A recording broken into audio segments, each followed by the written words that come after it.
weird. I'm sure it'll all be okay. Right, we are live. Hello. Hi everyone. This is Connor, Ironclad in Steam, and I'm joined by. And this is Gain Oxley. Or just Gain. And today we are going to be making a tier list Of engines built between 1923 and 1948. Yep, we're going to look at every single one from the Great Western, London Northeastern, London Midland, Scottish, and the Southern, not exclusively in that order. It'll just be whatever's alphabetically come up.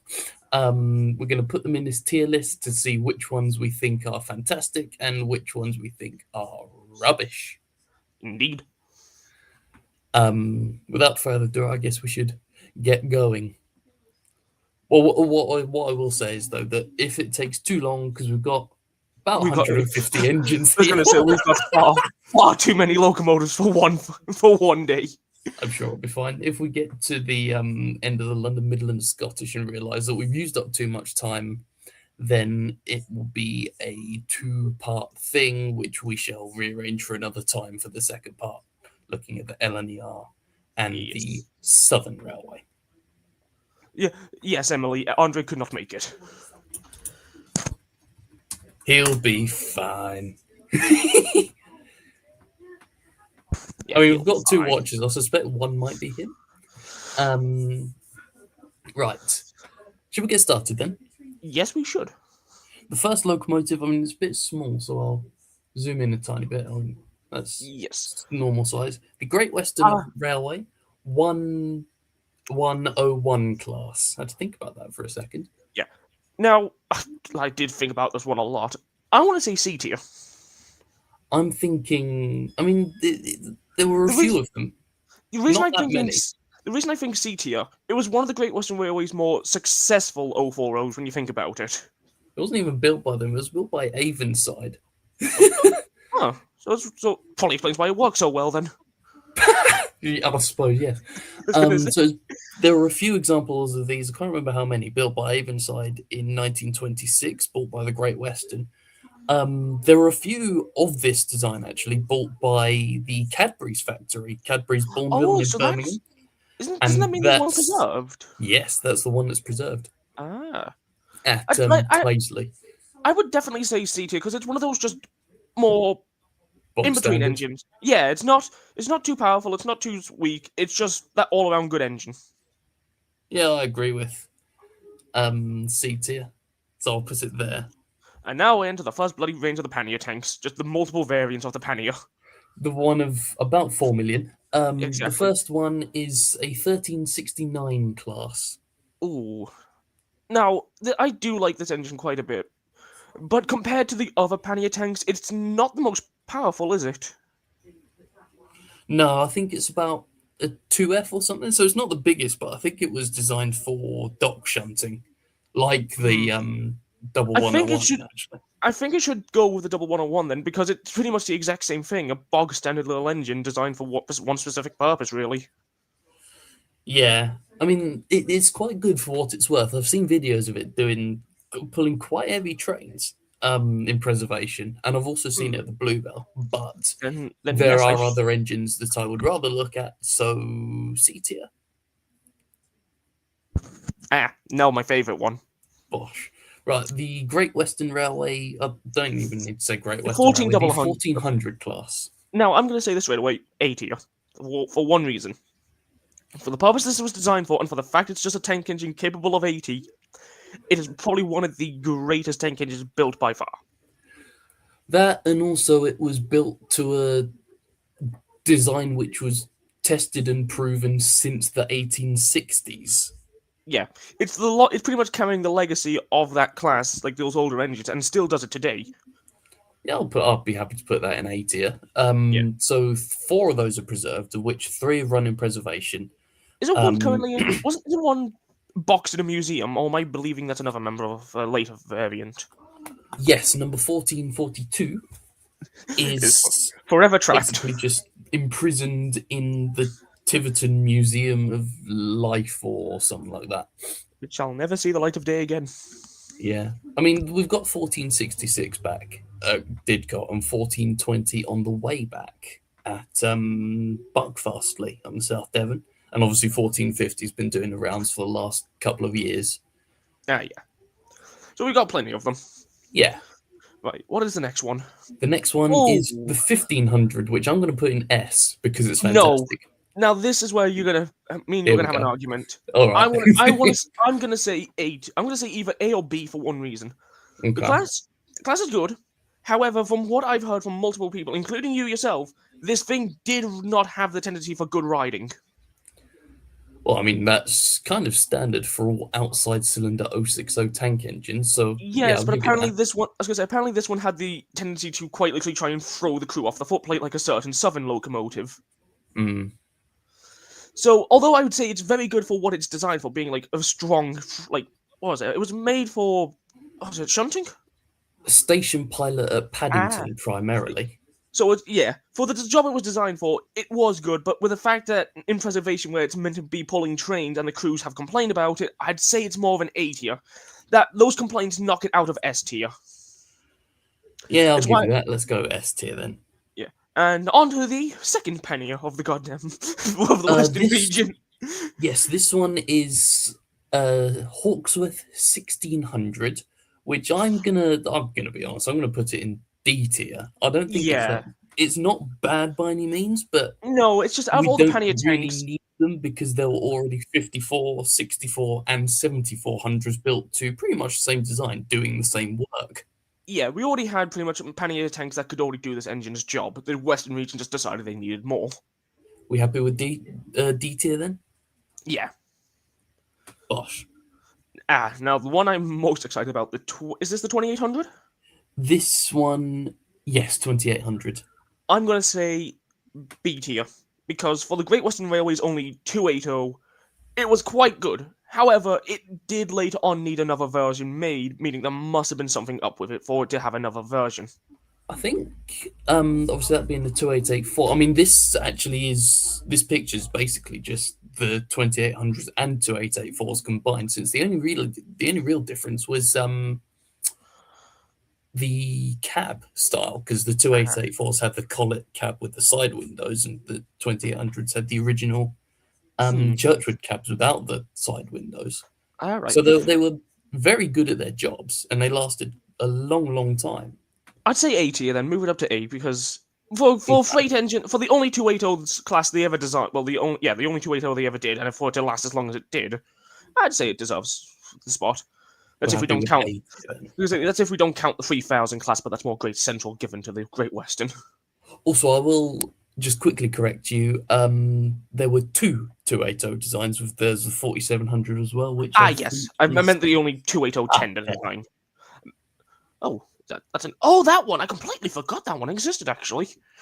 Well, we'll get to both 280s in a minute. So I think that explains why I only remember. Probably explains why the 2800 more known, because everyone forgets about that one. Oh, I've just seen a comment. I'd personally put the 15XX before the 14XX, but hey, we're not ranking them within their own tiers. Just to answer your question there, WWSR Productions. We're just ranking them on the tier. So, like, we're not gonna say which ones within A tier, for example, are better than others, and so on and so forth. It's just general. If we're going to do that, the 2800 would definitely be leading the A category right now, because that thing destroys both of them. Not in speed, but haulage capacity. Yeah. That, and also if we did do it that way, it would take another 1,000 years to get through everything. Right, is the next one the Large Prairie? One of the Large Prairies, yes. This is a Churchwood 3100. I'm probably going to say C tier, because the Large Prairies in general are just the Great Westerns, but pretty much the BR Standard 4 before the BR Standard 4 was a thing. It was a go anywhere, do anything large tank engine. I'd agree C tier. Yeah. Because obviously Collet did the new and improved variations. Yeah, I'd say the newer ones will probably go above C tier, but the original one definitely goes in C. Yes. That's unequivocal. Now, what is this one? This is 4200 and 5205 combined, I think. No, 5205. Those are the ones that have the... this is the preserved one that has the nameplate Hercules, isn't it? Or is that one of the later ones? The picture I used is of number 4270, so not the preserved one. Right. The Hercules is number 4277, I Ah. believe. So pretty much a heavy. Weren't these the engines that were sent to the Licky Incline, but failed miserably because the cylinders would smash the station? Yes, they I'd say were B tier then. largely for sort of the heavy coal trains in South Wales that the Yeah. 5600s, Then or that's why indeed I'd any engines that came before it, were too weak to pull. yeah, that's why I'd probably say B tier because they pretty much the heavy good version of a tank, the heaviest tank engine built by the Western, and they did the job right. Probably Mm, even I heard if I could, I'm maybe remembering one, but I believe some of them did actually rival the 2800s in like their jobs. yes. I mean, they were built for basically the same thing in a way. The Yeah, the only reason I'd say the tank 2800 is above upgrades. them is because the tender engine did more than the tank engine. Yeah, it would be seen in more places, and I guess was more than just a coal tank. Yeah. Next one then. Yep. On we go. We've got the oh yeah, just to Four, be clear, the 4300 and also the 3100. I include the latter together. of those because there were I think 6 examples built under Collet, so I'm counting them by technicality, and also the 4300 because Collet built examples of those. Yeah. And I'm so gonna. that Andre has a fit, I'm going to put it in F tier, but then I'm going to quickly remove it from F tier. I'd say C Um, tier. I'm thinking B tier actually Hmm. because it's sort of Actually, one yeah. step down from a 2800, but it was also mixed traffic. Yeah, it's one of those. It's pretty much the Great Western's version of pretty much an IVET. The go anywhere, do anything 260 design that can do anything. Yeah, and also I guess the Southerns U's and N classes. Yeah, I think that, I was gonna say I was about to say the LNER didn't have one, but then they had the Thompson K1s. They had the K1. Well, they had a few classes of 260 actually. They had, I mean, all mostly done by Gresley, and then two done by Thompson. A couple of rebuilds, both of which were rubbish. Yeah, I'd say Um, the K1s were the most successful 260s they had. To be fair, I won't say that Grizzly didn't make any fully successful ones, but I think the K1s are just the most well known. I think the K4s are quite good as well. We've got one Yeah, of them preserved. oh yeah, I'll give you that as well. Right, Admittedly, it hasn't run since 2013, but yeah, right. Which one have we got now? the next one is a 4500 small I'm prairie. I think since we said we're going to be doing improvements, I'd say this one goes in B. The small prairies were, for all regards, just the prairie, like the large prairie, but just made to handle the like lighter branch lines, if I'm remembering correctly. Yes, and also the push pull services in Yeah, some areas. so they're pretty much. I'd actually say A tier then because they give off more of a like rival the 14 double X in that situation then because they would go anywhere, do anything machines with the capability of the push pull, and Mm. could handle higher speeds, but did it better than the 1400. So I'd say A. I would put it in B simply because of the engine that's coming next. I can compromise for that then. The B tier. So we've got the 4575 next, which was Collett's upgrade to Then definitely the this one goes in A. 4500s.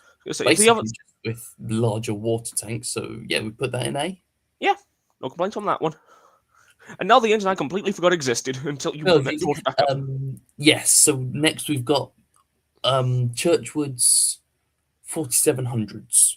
And this is included because even though it's pre-grouping, one was built, or they were built until 1923, so after the grouping. So Yeah, again, by technicality, it counts. I'm gonna say C tier, mostly because it feels like it's one of the more forgetful Great Western engines. It probably is as good, but given the fact that I think a lot of people overlook this one for the 2800s, there must have been something that this class wasn't good as. It probably also didn't help that there were only 10 of them, or Then thereabouts. No, I'd say less than D 10. tier then actually, because if there's less members built and only 10 of them, that's pretty much giving it the same number count as the E2s, and we all know the situation with those little things. I'd say C, because in fairness, they are one of the few, if not the only, Great Western engine that I tend not to take any interest in, but they were still good at their job. by that thing, though, wouldn't that fall into more D tier with that other little pannier tank? Because they were built for the same thing, but they're heavily overlooked, whereas the same as that little pannier below it. There was also mixed traffic, 4700s. Hmm. I, I'd say you pick, and I'll just go with whatever you pick because I'm stuck between C and D. You could go either way, really. It's either a very low C or a very high D, one of the two. Let's go for C then. Yeah. Right, what have we got next? We've got the Collet Large Prairies, the 5101 class. I'm I'd going to say A tier. A. Yeah, no doubt about it. These are like the pinnacle of Great Western tank engines, in my opinion. Whoops, my finger slipped. No, I'm not even going to argue with you for that one. I would say they were very, very good. I was going to say, I feel like out of all the Great Western made like large engines, this would definitely be the one that falls into S tier because it could do everything for the Western region. Yes, and they also, or the same boiler design of these went on to be used in the British Railway Standard 3 tanks. Which means you've seen me getting rebuilt, haven't we? Yes, it was in Derby, sat next to the original locomotion. That will be nice to see that tank engine running once again. That'll be very good to see. I mean, they've put the boiler on it. They've put. It's pretty much nearly done, I believe. Yeah, more or less. I think it's just smaller parts that they need doing now. Indeed. Right, what have we got next? The 5205 class. So the update to the 4200s. Well, I'd say A tier then, because if we already said that the 4200s were a fantastic tank engine, if these ones are just the upgraded version, they're probably just going to be the exact same but better. Yes, that's a good way of putting it. Oh, we've got a comment here. What's confusing to me about the E2s? Why is there 10 members of the class? Totally different class.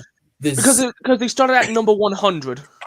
For some reason, I was going to say, they started at number 100, meaning the 10th one technically is 109. I don't get it either. I always thought there was 110 as well for a while, but nope, it stops at 109. What did happen so number 110 is a member of the E1 class, Stroudley's six-coupled tank engine.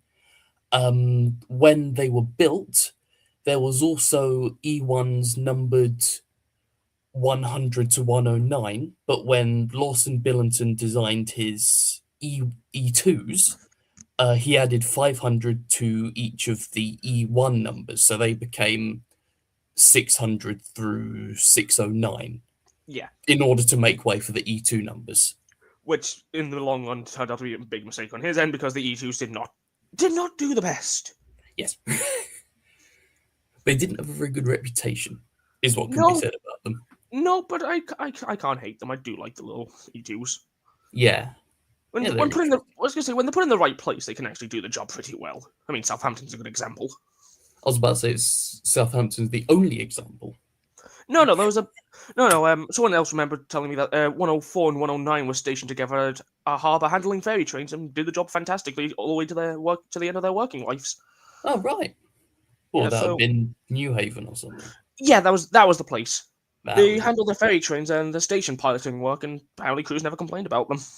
Fair. I mean, if they were rarely going above 10 miles an hour, then there wouldn't have been much to complain about. Yeah. So pretty much, if you want the E2s to work, you got to put them in a harbour. Anywhere else, and they'll fail. Yes, pretty much. Sounds like Tangmere. Well, it'll either jump a red light or slip a conrod. Or just fail all the time. Yes. Right, on to the next one. Next one, we've got Collett's 5400s. The only thing I remember about this engine is the fact that it was once mistaken for Duck in the Railway series by Dalby.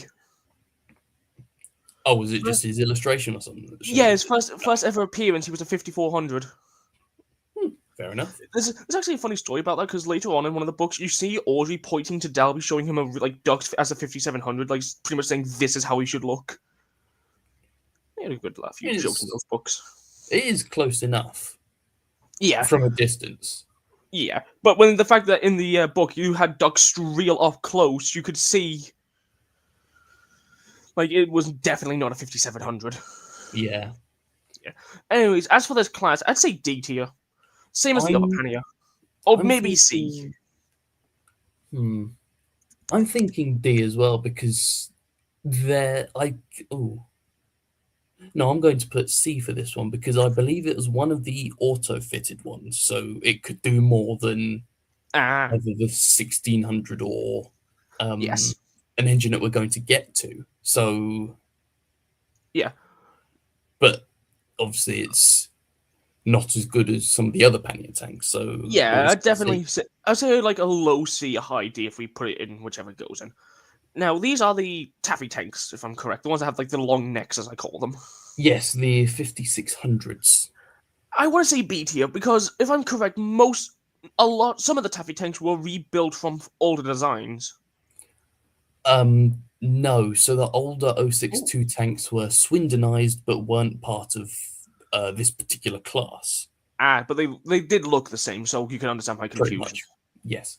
So Uh, these were to, among the most powerful six-coupled tank engines in the country.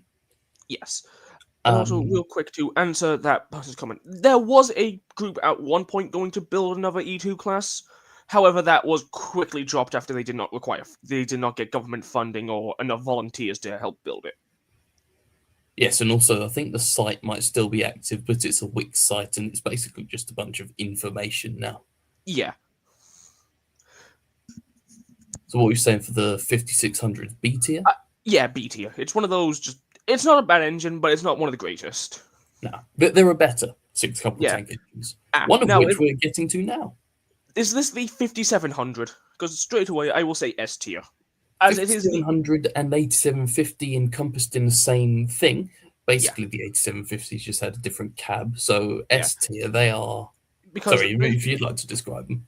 they are the simple way of putting it, the go anywhere, do anything tank engine of the UK with what was it 807 members built?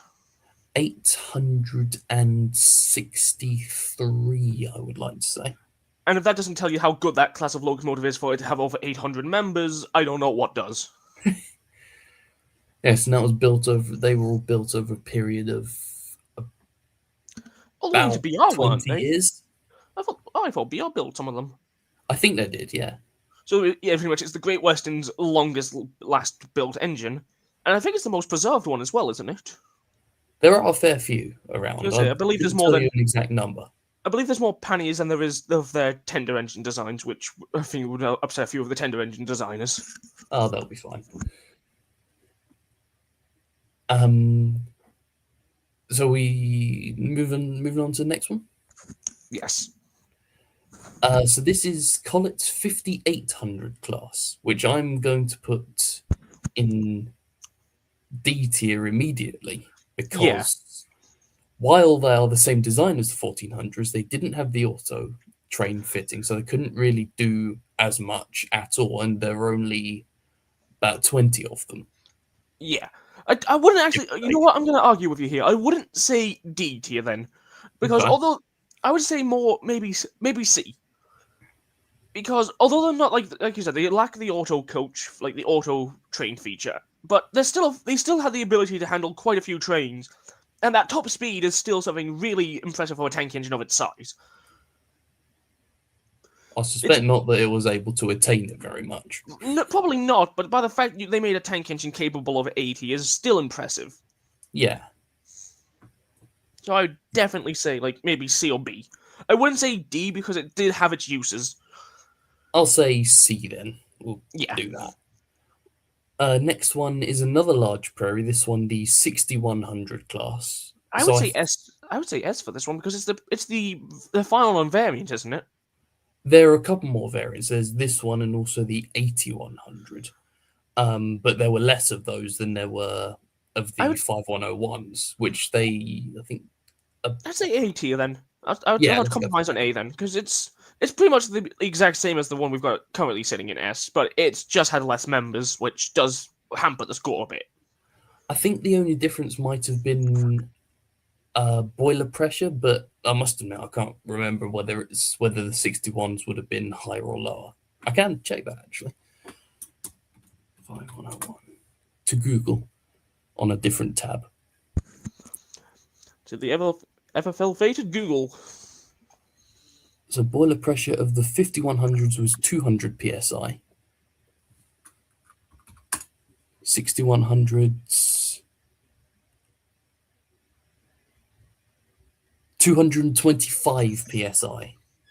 25 extra more, that's all you need. Yeah. And also, for sake of argument, because it's going to come up in a minute, the 8100s,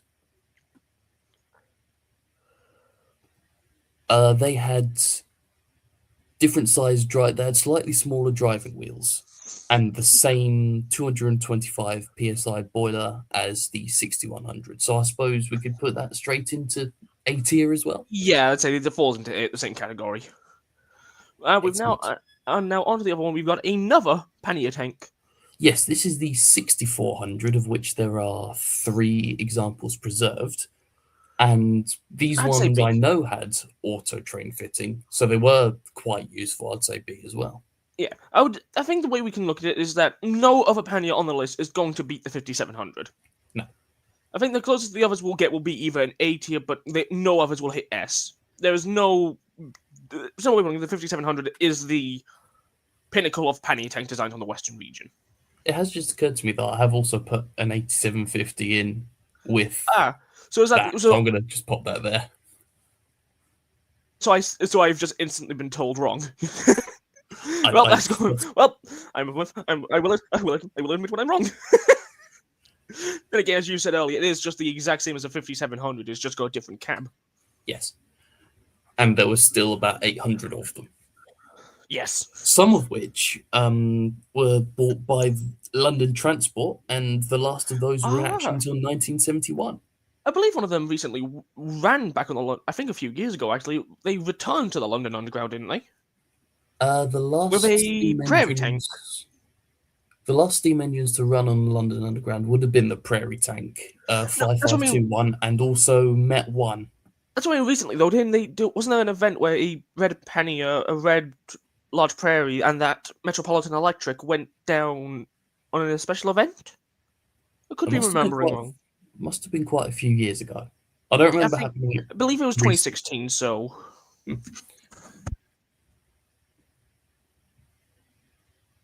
Right, in that case, next engine, call it Grangers.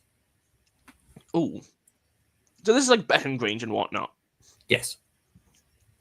Now, I don't really know where to put this because the only example because I barely know a lot about the Grangers. My mind instantly goes to Betton, but that's a modern day build, so it's different designs. However, if they follow the exact same stuff as what Betton is, I would say an S tier, because from what I've heard from you lot and everyone saying, it's one of the best performing Great Western engines currently ever. Well, that's chiefly because it's running on a brand new chassis with a modified Hall boiler. So where would you put it then? Because if this is just going off the original Grangers, which, like I said, I don't know a lot of, where would you say they would fall? I'd say A, because they're sort of the in-between stage between a hall and a manor. And the Grangers sort of did the similar work to the halls, but I guess just a bit lighter loads, really. Yes. Real quick to answer somebody's thing in the chat, there probably will be a 4F later on in the LMS section. There definitely will be a 4F later on in the LMS section. So don't worry, old Iron, you're getting your 4F. Yes. We will shout. It will take us a while to get to that one because we've still got how many Great Western engines have we got to go through? 1, 2, 3, 4, 5, 6, 7, 8, 9, 10, 11, 12, 13. Oh, well, maybe we'll probably get there quicker than we thought. Yes. I mean, the LMS section has already started to appear. Oh, yes, the Ivet tank has breached into the lineup. Yes. So technically, we only have 12 engines then. Because I believe you counted the Ivet in that lineup. Oh, I can't remember. Just that you counted the Ivet, so that would make it 12. Right, yes. What have we got? So this is now the big heavy one, isn't it? Like the largest Great Western tank engine. The 7200, yes. I would be tempted to put that into B tier with the 42s because obviously they were far more powerful. They had bigger... Yeah. They had a higher fuel capacity, but because of their length, they were restricted as to where they could go. So they can't do as much, but they were still a good engine. I'd definitely say B tier as well. Yes. And we've now got another pannier tank. This one is the 7400s, which I know for a fact weren't fitted with the auto train stuff. So I'm thinking either low C or high D tier. What do you I'd say reckon? D. I'd say D tier. I suppose also because we already had a 54 and a 64, we didn't really need a Yeah. 74. Now this one I'm gonna instantly have a spat at you if you try and lower it. I'm saying A tier right away for the 94XX. Oh, I agree. I was gonna say I just love this little engine. It's not the prettiest looking Great Western engine, but it has character for what it is. It is also a beast of an Yeah. engine. Like I said, it may not be the prettiest looking Pannier, but it did the job fantastically. I'm Yes, devastated there's only one preserved. there's two. Oh, there's two. I thought there was only one. Number 9400, the first one, is at Didcot, and 9466 is the one that runs. Ah, well, I'm more glad to know that there's two of them preserved, even if one of them's locked forever in Didcot. Oh, Oh, no, not Andre's. Didcot, Oh sorry. no, Andre has Swindon. noticed we've put the 43 in B tier. I'm Andre, sure it'll be fine. Andre, to quickly explain why we have put your beloved 43 into B tier, we said it was just is the bog standard 260 for the Western region. Yes. Don't be angry, but it's the best way of describing that tender engine. We like them, but they're not as impressive as the stuff above them. Also, rest assured that we put the Grange in A. I was gonna say your beloved Grangers are in above it. He doesn't need to know what I did when I first picked up the No, picture. how dare you? Right. Oh, is these the right? On to the next one. The castles. Castles S. Yeah, ST. I'm no way around it. The castles are the pinnacle of Great Western Express engines. I will argue when we get to a certain engine coming up that's painted blue. You cannot really get better than a castle in terms of Great Western Express Great Western Express tender engines. Yes. Or just Express tender engines. This is the Collett 060 that replaced the Dean Goods. I remember you disliked this engine because of that reasoning. I did to begin with, but I've grown to appreciate them more, so I'm going to put it in B tier. I'd actually say C. I'd say A tier actually, because it's given the fact that it replaced the Dean Goods, and the Dean Goods were the pinnacle of the 060 tender engine design. This engine was better in every regard, could handle more trains, and could go more places. I'd say A tier. I'd say it's more I'd say it's similar to the 4F in that regard, as it's the very pinnacle of good Great Western 060 tender engines. Yeah. Oh, the interesting thing about the 9400s while we're on it is that they use the same boiler as the Collett Goods engines. Ah. That's just a random fact that you might have wanted to hear. Yeah. Right. Is this one the Hall class? No, these are the Hawksworth counties. Ah, the counties. Which I used to not particularly like, but I've grown to appreciate them more. I would say B tier.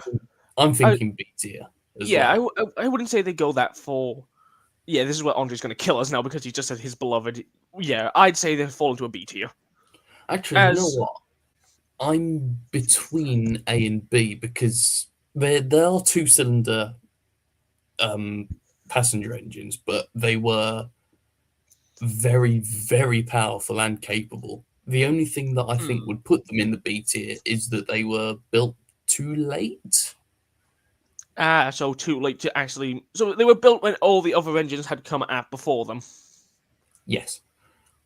You know what? I think that's a fair place to put it. Then I know Andre's arguing that they all belong in A, but with what Collins just said there, where they came a bit too late to actually make a difference, I'd say falling into B tier is a fair regard. We'll say it's a high B. Yeah. I mean, I wouldn't mind putting it into A than just saying it's a very, very low A, because it barely skims it, but I'd say definitely more into the category of B. Yes, we'll go with that then.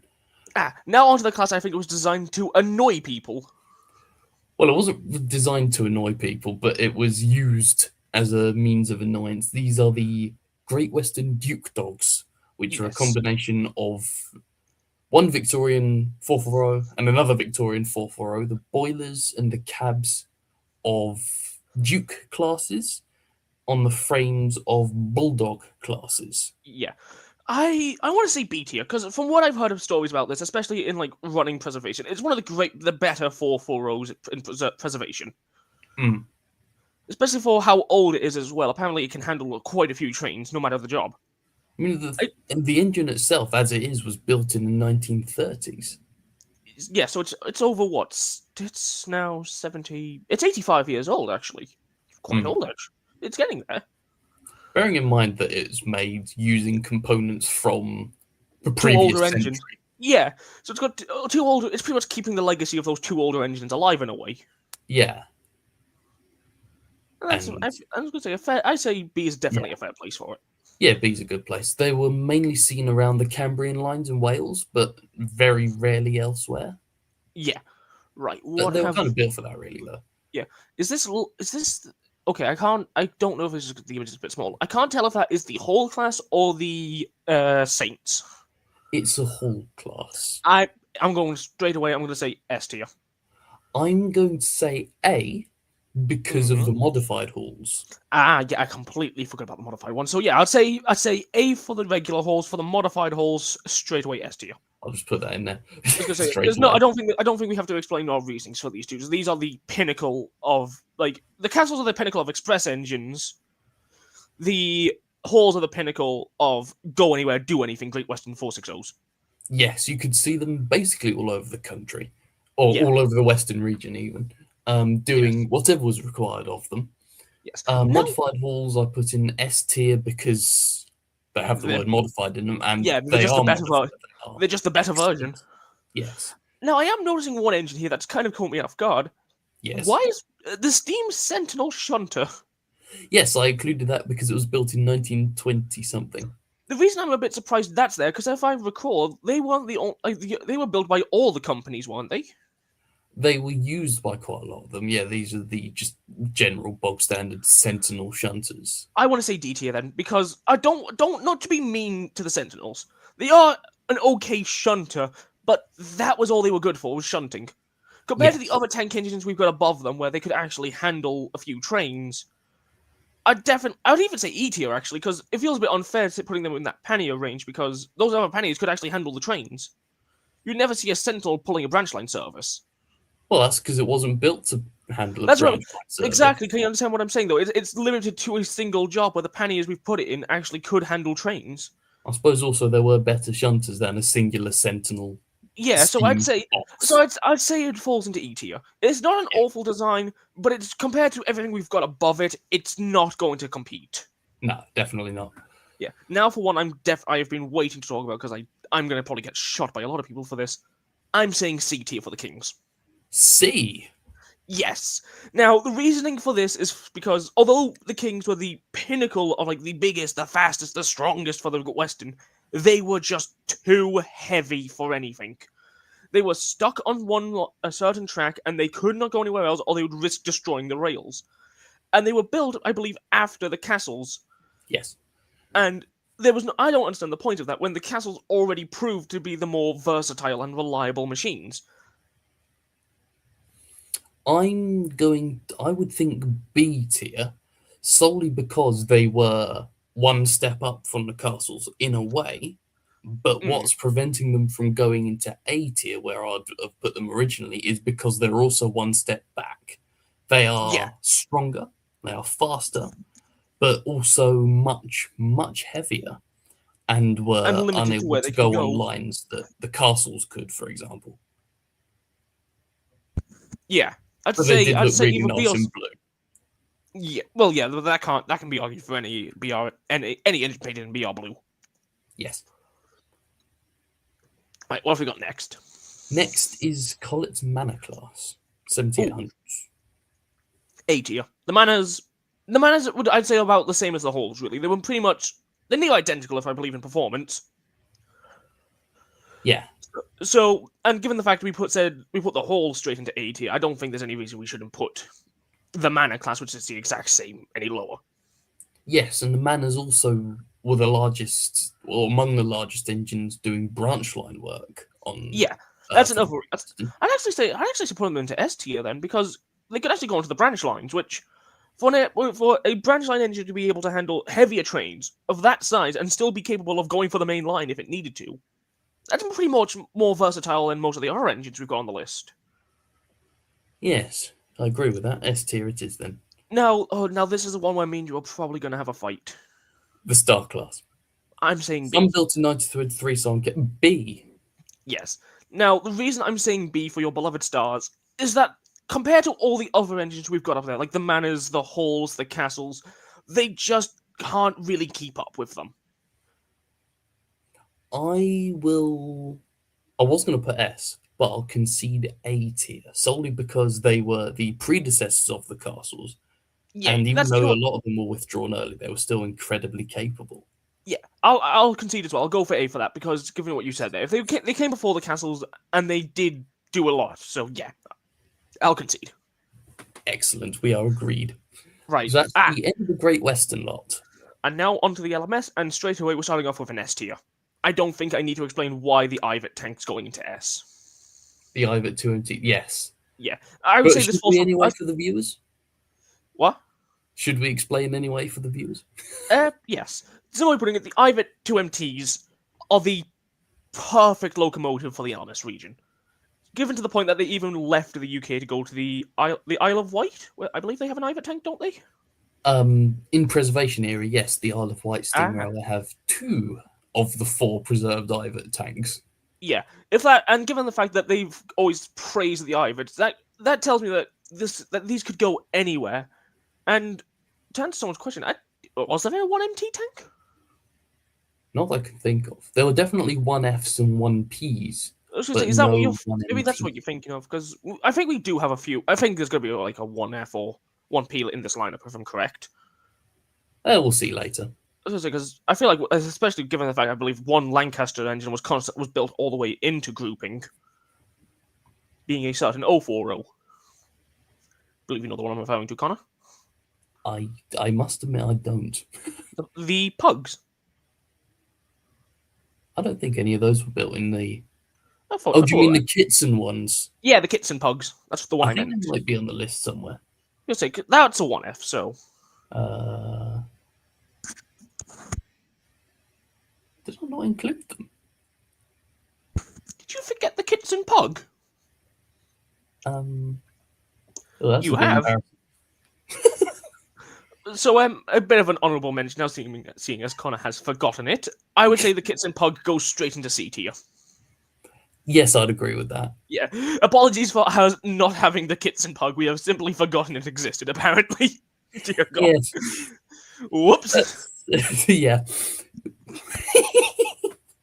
Of all the engines that I could have forgotten, is the one that I often forget, in fairness. Yeah. Right. What have we got next? These are 2P tanks designed and built by Stanier. They were among his first designs. The Stania ones. Oh, I want to say C tier because I don't really know much about them, and from what I gather from just mostly looking at them, they don't really seem to be anything too special compared to what other Stania locomotives we'll probably get to later on. I'm going to put them. I'm thinking D tier because there are already plenty of 044 tanks knocking about And get at the time of the grouping, and these ones yeah, were basically just built from the spare parts department. then yeah, I'd say that's a fair D tier. D tier. There we go. Next is Fowler's 2Ps 440s. S tier. S tier. Yes. So, way putting it, these were I think the more improved version and better, more reliable version of the compounds, if I'm remembering correctly. Not the compounds, the Ah. Midland 483 class. You'll be. That's what I mean. They're still the more improved and go anywhere 440 of the LMS region. I believe these engines lasted all the way until the final days of BR, if I'm remembering correctly for them. I think the last ones would have been gone probably early to mid 60s, but Yeah, because that's still impressive for what it is. yeah, I mean, I'd say A tier chiefly because there are bigger and more successful. Well, I say successful. These were quite successful. Bigger engines which were doing more work than these. Yeah, that's fair. I shall. Put that in I'll A tier. compromise for A. Next is Fowler's 3P Ooh. prairie tanks. Now, this is where I'm going to be a bit controversial. Because I can see you have the better Fowler tank later on. I'm going to say B tier. I was thinking D, chiefly because these had a tendency for being rubbish. I'll concede then and go for D. The But boilers weren't particularly good. yeah, I'll concede then and go D. And it's a very similar story with the Stania tanks, the Stania Oh, 3 tanks, which are only marginally better, Connor, someone has made a good point there. Where's the Great Bear? included with castles. Ah, so At this the point, Great Bear got it. The Great Bear got an S tier then. To yes. answer your question, the Great Bear got S tier because it was later rebuilt into a castle. Yes. So I Mostly can because make a point there. I still remember the fact that the Great Western was very upset when the LNER built their Pacifics because they had built the Great Bear beforehand and were annoyed that they just didn't just buy the Great Bear. Yes. I'm sure that'll be fine. They turned it into Yeah. a castle anyway. Yeah, and then it got scrapped later on. The castles which turned out to be superior to Gresley's A1s. Yeah. Right. Now, is this the standard? Is this the free MT? The Stania 3 MT tank, yeah. I Again, want to only say marginally better than the I'd say C. Fowlers. I'd say C tier because the free MTs, from what I've gathered, were a bit shite, but they could do the job required. Just about, yeah. Yeah. Right. What have we got next? Next is the S. Fowler 4Fs. Straight S tier. No doubt, no way of explaining it. The Fowler 4Fs are the greatest 060 built by this nation that's intended to design. We put the 5700 straight into S tier for what it was. We can definitely do the same for the 4F. Yes. There's no denying that the 4Fs are not a perfect machine. They had their flaws, but but they were very minor flaws compared to everything else. very minor flaws. Their axle box is burnt up every time they move more than 4 inches. Yes, but then you remember though, Connor, we also have to think about what a lot of people consider the greatest 060 for its strength, and that's the austerities. And I remember what happened to their side rods when they went up to speed. Good point, yeah. I was going to say, we can't really say, oh, this doesn't get to S because of axle boxes when the austerities literally had their side rods exploding.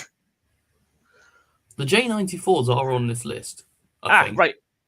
Old Iron, to confirm you, the 4Fs are a later variant of a class built by the Midland Railway. Yes, we've included the Henry Fowler's update for them as the 4F class, not the 3835 class. Yeah. I was gonna say, if we did weight pre-grouping, we probably would have had them on here, and they probably would have fallen into A tier with the 4F going into S, given the fact we put the original Hall in A and the modified in S. If we end up doing a pre-grouping live stream, we're probably going to be here all week. Oh yeah, we'll definitely be arguing over where the E2s go. I can tell you that now. Yes. Right, on to the next one. Yes, you'll be putting them in S, and I'll be putting them in F class, and because it's I'd say C tier for the E2s if we ever did to them, because like I said, they weren't. I was gonna say they weren't the worst tank engines ever, but they weren't the greatest. Yes. And I'm saying that even though my character is literally an E2 in my picture. Yes. I've got a star class in my picture, so. Yes. Right. What is the next? Is this the 8F? IVAT 4MT. Now this is an engine that I did not like originally because I thought it was hideous for what it was. However, after giving it time and letting it grow, I'd say A tier. For what it is a fantastic engine. Especially when you got to remember, it was challenged. Its main rival was its earlier sibling, cousin, the 2MT. And the hardest way of putting it, trying to challenge the IVAT 2MTs is near impossible. There's a reason that you're going to be wanting to put the IVAT 2MTs into S tier then. Have you got them on the list? Because I will instantly drag it straight into S tier because it's the same as the it's the same as the IVAT tank. Yes. It's interesting, actually. I forgot to include the Kits and Pugs, but I included the Somerset and Dorset Sentinels. How in the hell have you done that, lad? How have you done that, then? I don't know. Right. Oh, is this the Stania tank now? That's coming next in 2 instances. This is the Fairburn. Right. Straight up, I'm going to say...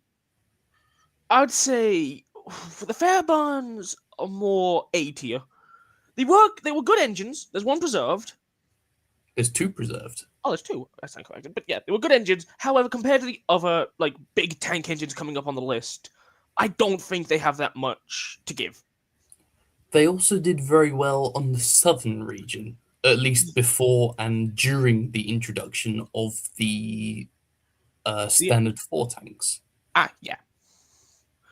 Oh, and also, in answer to your question, Old Iron Eddie 2, we are including pre-grouping locomotives that continued to be built after the grouping. Yeah, as long as the class was built into 1923 and a bit onwards, they made it on the list. Yes. If it fell short or just barely didn't make it, then we did not include it.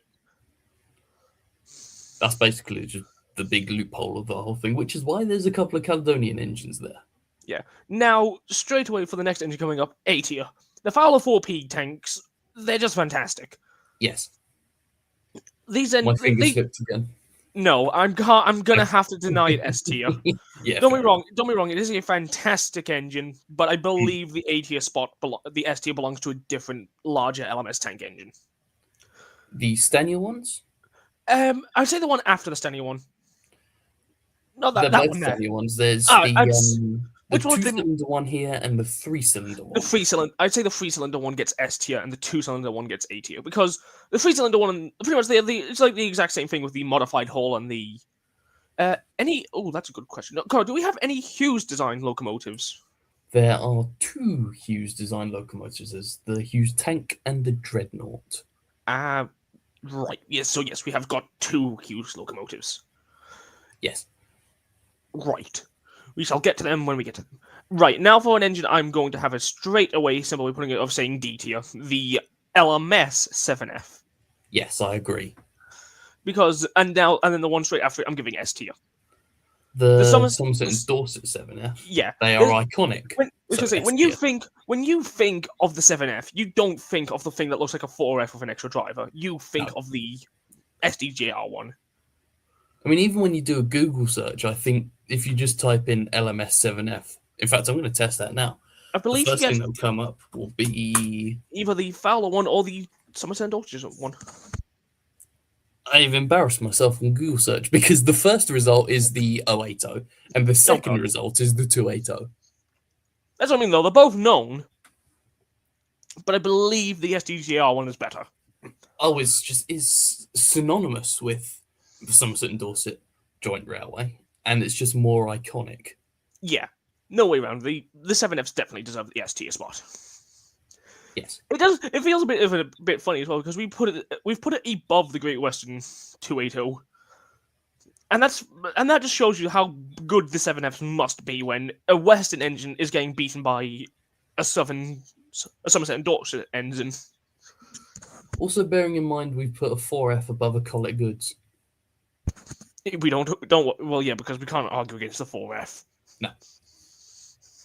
Right. So the next one is these were a pre-grouping design, but were only built in 1923. The London North Western Railway 380 class, or as I call them, the Super D tank engine. Yes, because that's all it really was. 084 tanks. These were. Yeah. Now I'm not really sure about these because I don't know a lot about them. I know the Super Ds performed fantastically, but I don't know if turning them into a tank engine is going to benefit or hinder them.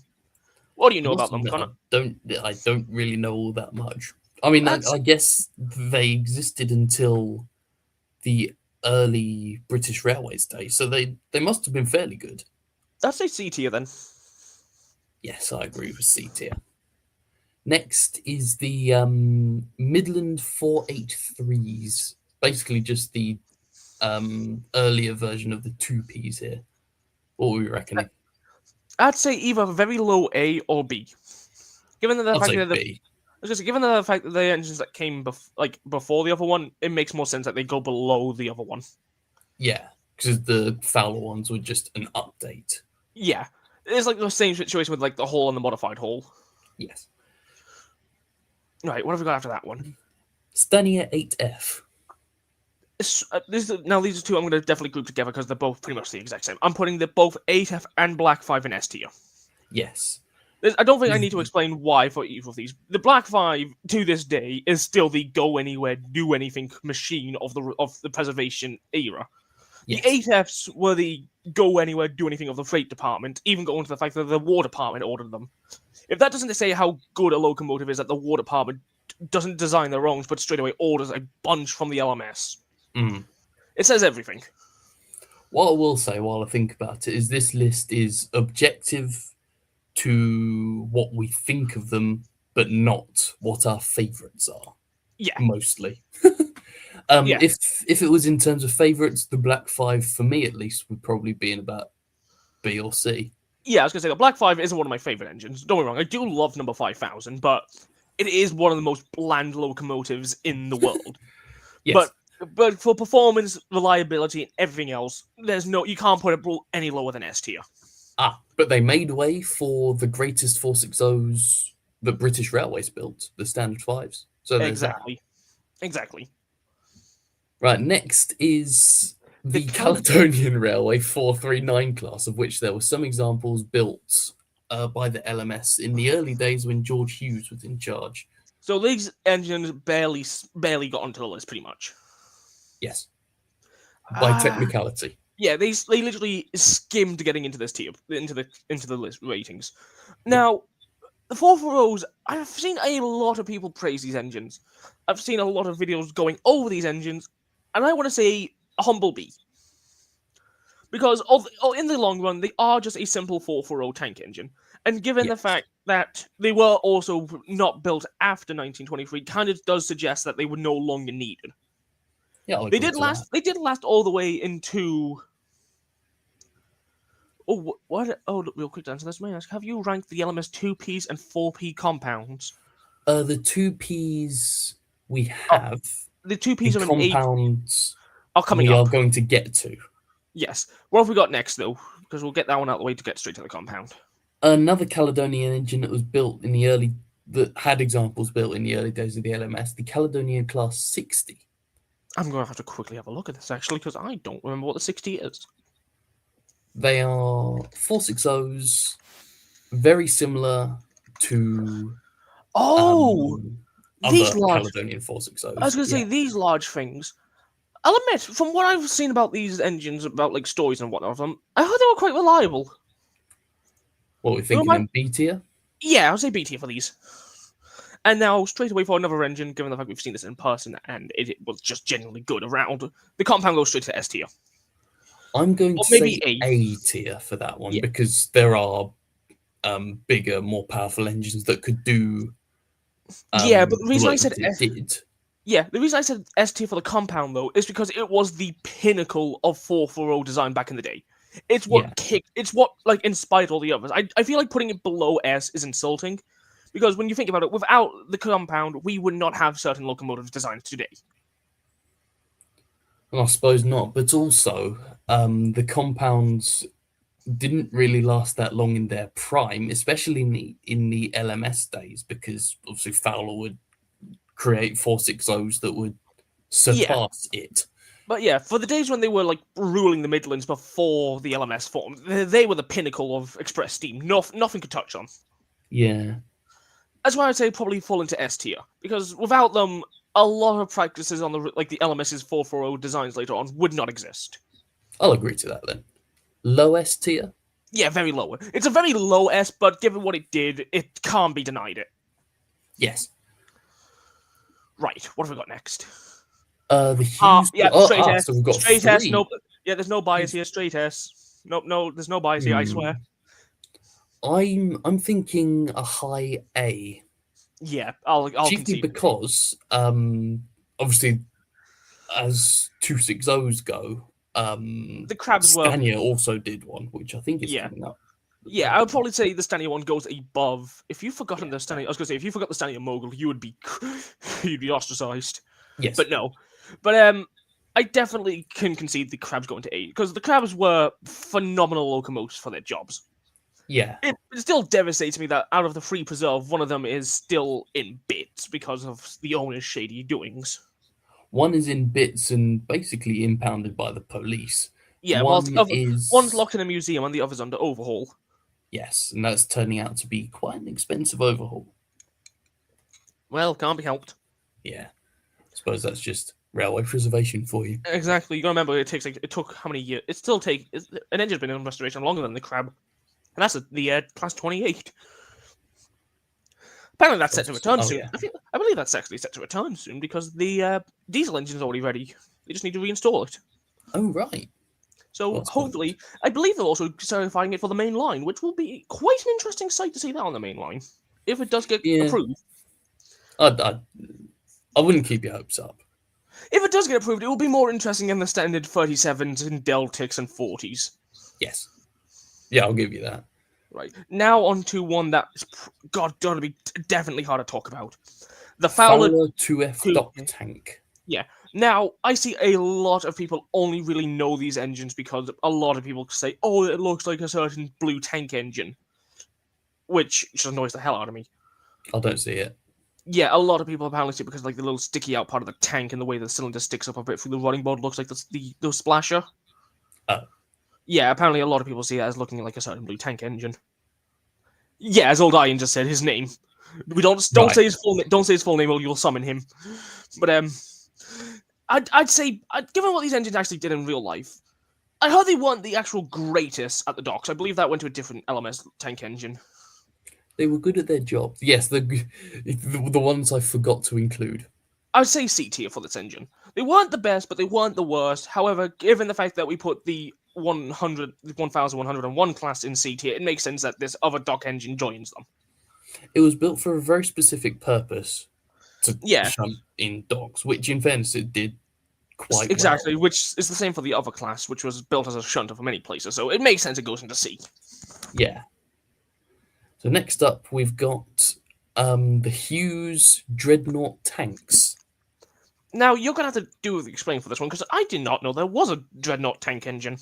So basically just a tank engine version of Hughes Dreadnoughts. They're a 464 version of the previous 460s. How do they I perform? believe. Sorry, How do they perform? I think they were fairly good.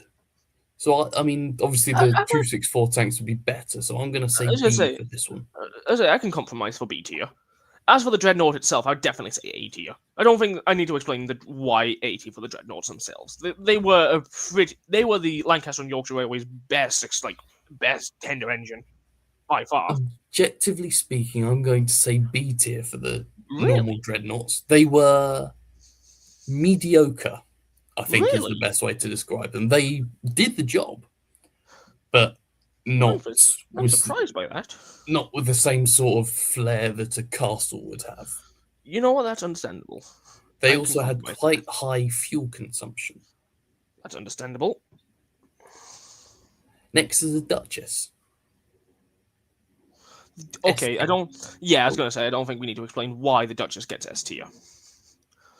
And I believe No. afterwards we have our first F tier. Yes. I don't think we need to explain Fury. why.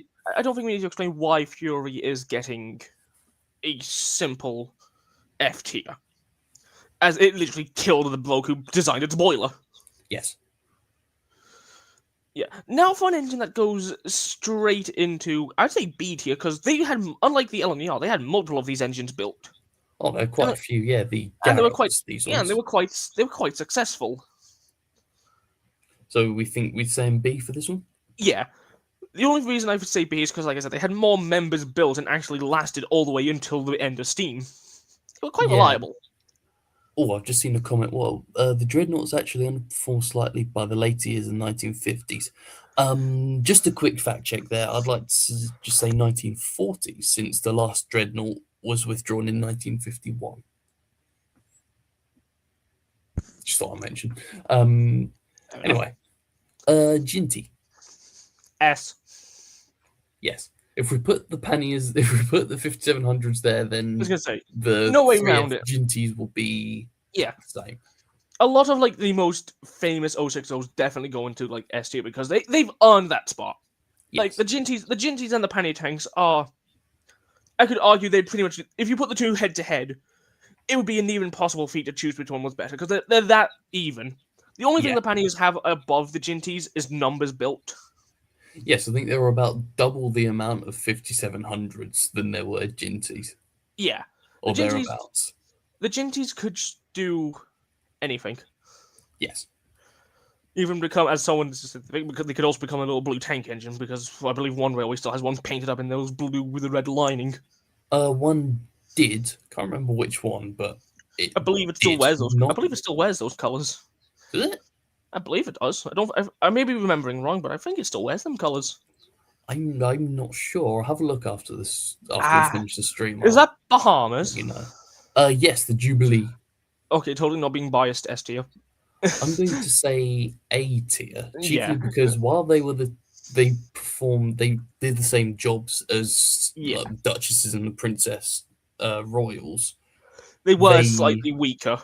Yes, And also by the fact that they are technically just the express version of the Black Five, which did hamper what they could do in the long run. yes. So yeah, definitely an 80 is fair. Next is the pair of rebuild Jubilees. I don't really know if the performance was updated or anything, but because there are only two of them, I'm tempted to put them in B because since there were only two, it must have meant that they weren't actually that good. Maybe even C.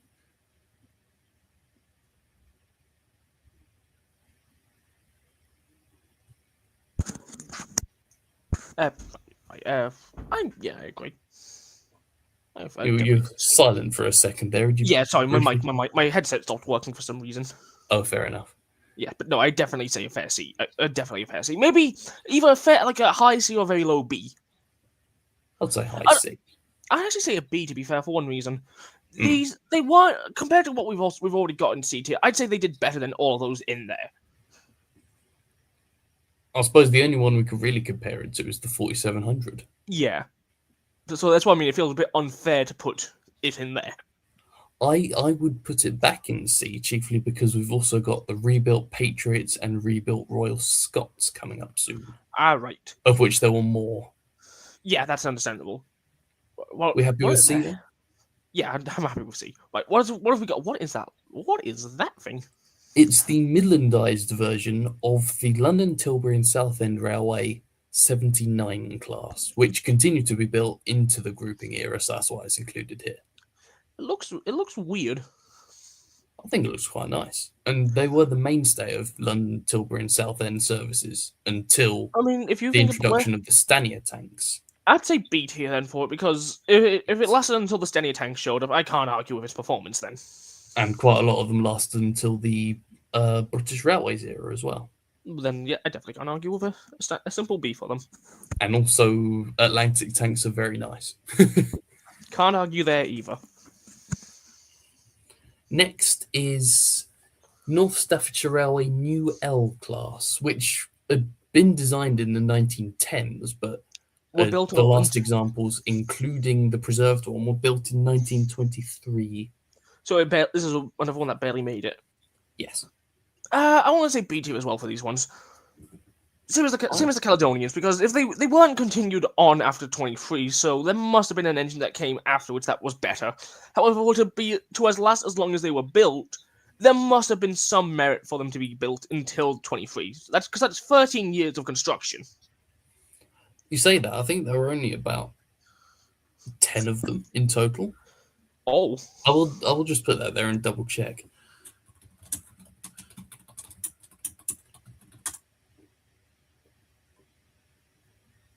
Oh, there were 28 built between 1908 and 1923. Oh, that's even longer then. So yeah, all were gone by 1937. I'd definitely say They B didn't tier. last very long. I'd definitely say B tier. I'd say C, chiefly because obviously they only lasted until 1937, and also there would have been other tank engines doing the same work as it. I can compromise to that then. Sure. Next up, Fowler's Patriots. A tier. Yes, agreed, A tier. And then for the rebuilt ones, S tier. I don't think we need to explain, because go think about it, the rebuilt Patriot is still around today with Royal Scot. Royal Scot did start as a Patriot. No, it didn't. Did it not? Royal Scot started as a Royal Scot. I'm a fucking idiot. In fact, you tell I've overslept today. In fact, the Preserved Royal Scot, as in Royal Scot, not Scots Guardsmen, used to Hmm. be Royal Dragoon Guardsmen because they Really? were. Yes, so it's the engine that we know as Royal Scot, number 46100, was built as number 6152. They swapped their identities over when one of the engines was sent over to America. Ah, I see. So for the rebuilt Patriots, I'd say B, to be honest. Put Since them below the original. yes, I think that's the first time we've ever actually done that. Put the rebuild below the original. what's the point of rebuilding something that's already excellent? Well, mostly excellent. I was going to say that's a fair point, actually. Next is the London and North Western Railway Prince of Wales class, of which They're some were both, built in 1923 or 24. and we've been seeing a new one of these getting constructed, where they already have the front half built. No, that is a George V class of Ah, 440. can you? They do the thing with the LNWR. They do somewhat look the same most of the time. Yeah, fair enough. I'd I'd say say I'd say B tier for these ones. They're not that special, but for them to last as long as they did, I'd say compared to the Patriots, I'd say C tier. you know what? Yeah, that's fair. I'm actually going to ask: is the Clawson going to be on this list, or will they all stop before 23? Um, there isn't a Clawson in this list now. Ah, Next up, Princess Royals. S. S No way tier. around. Yes, the No, princesses are just the pinnacle of LMS Steam. yes, among the greatest, if not the Yes, greatest. indeed. Next, Fowler's original Royal Scots. I'd be tempted to say A tier for those, same as the Patriots. Yeah, I'm not going to argue there. Basically, just the same chassis with a bigger boiler, so it's Yeah, more but powerful. I'd probably say S tier then, given the fact that they're just more powerful. But there's also the rebuilt Royal Scots, which I'm going to put in S That's tier. yeah. There we go. Then that's probably more fitting. Right. Yes. These things, the thing I know very little about. I'd say because it's a Sentinel and it Yeah, was very, very specialized, I'd say E. yeah. And now for an engine that I believe deserves to go into A tier, the Stania The Stania Moguls. Mogul. Hmm. Because from what I've gathered, these are some of the best moguls built, and that's by the fact that they took a lot of inspiration from the Western moguls, if I'm correct. Yes. Because Stania had come from Swindon, he took a lot of design principles with him, like the tapered And boiler. yeah, and I don't think there's any way of arguing against them being below A, because if we put the 43s in A, which is probably what inspired a few of them, I mean, We put there's the no reason. 43 to B. Did we? Yes. Oh, fucking hell. I think the Stania ones are better anyway. Andre's going to shoot me for that one. I'm sure it's fine. Go, this finishes and Andre's going to jump me. Yes. Right, on to The what's next? Turbomotive, the last of the LMS locomotives. I'm going to say B tier for this for one reason. It worked. Yeah, of all the experimental locomotives we've had so far, it has indeed, it did do the job. The only flaws with it was it couldn't reverse. But for a tender engine, an express tender engine, it traveling in reverse is not exactly common. I would say C tier because it was rebuilt, I admittedly only a in few months BR, before it was destroyed. I would say I wouldn't put it in C for one reason. The only reason they rebuilt it was because BR was fussy with their locomotives.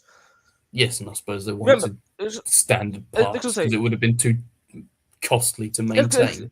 say, in the condition you've got it there, we did rate what it would become, I believe, above it. So I say having it in CT Yes. is completely fine. I mean B. Having it what it originally was in is completely fine in B. With its later design later on is the one in S tier, isn't it? Yes, the Princess Royals. Then yeah, I don't Well, believe the first two Princess Royals were built, then the Turbomotive, then the remaining Princess Royals. Yeah, that's what I mean. I don't believe we have any reason to put the turbo motor as it is any lower than B.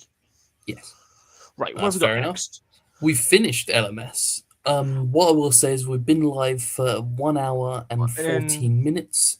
We've Bloody got hell. the London, Northeastern, and the Southern left to do. I What would think you we like can to get. do? I think we can get through them all. There doesn't So seem that carry many on? left. Yep, carry on. Right. In that case, we don't need to do a part two, and I can remove that from the description. Right, what is the first? Oh my god, it's the Thompson that Thompson's one. A11. F. I'm gonna be such. I'm F gonna be. tier. Now I'm gonna sound like a bit of a like. I'm gonna sound like every other rail fan saying this. Oh, I God. hate what he did to Great Northern. I understand that yes, it made Northern last longer. Mm. However, what he made it look like kind of ruined it, in my opinion.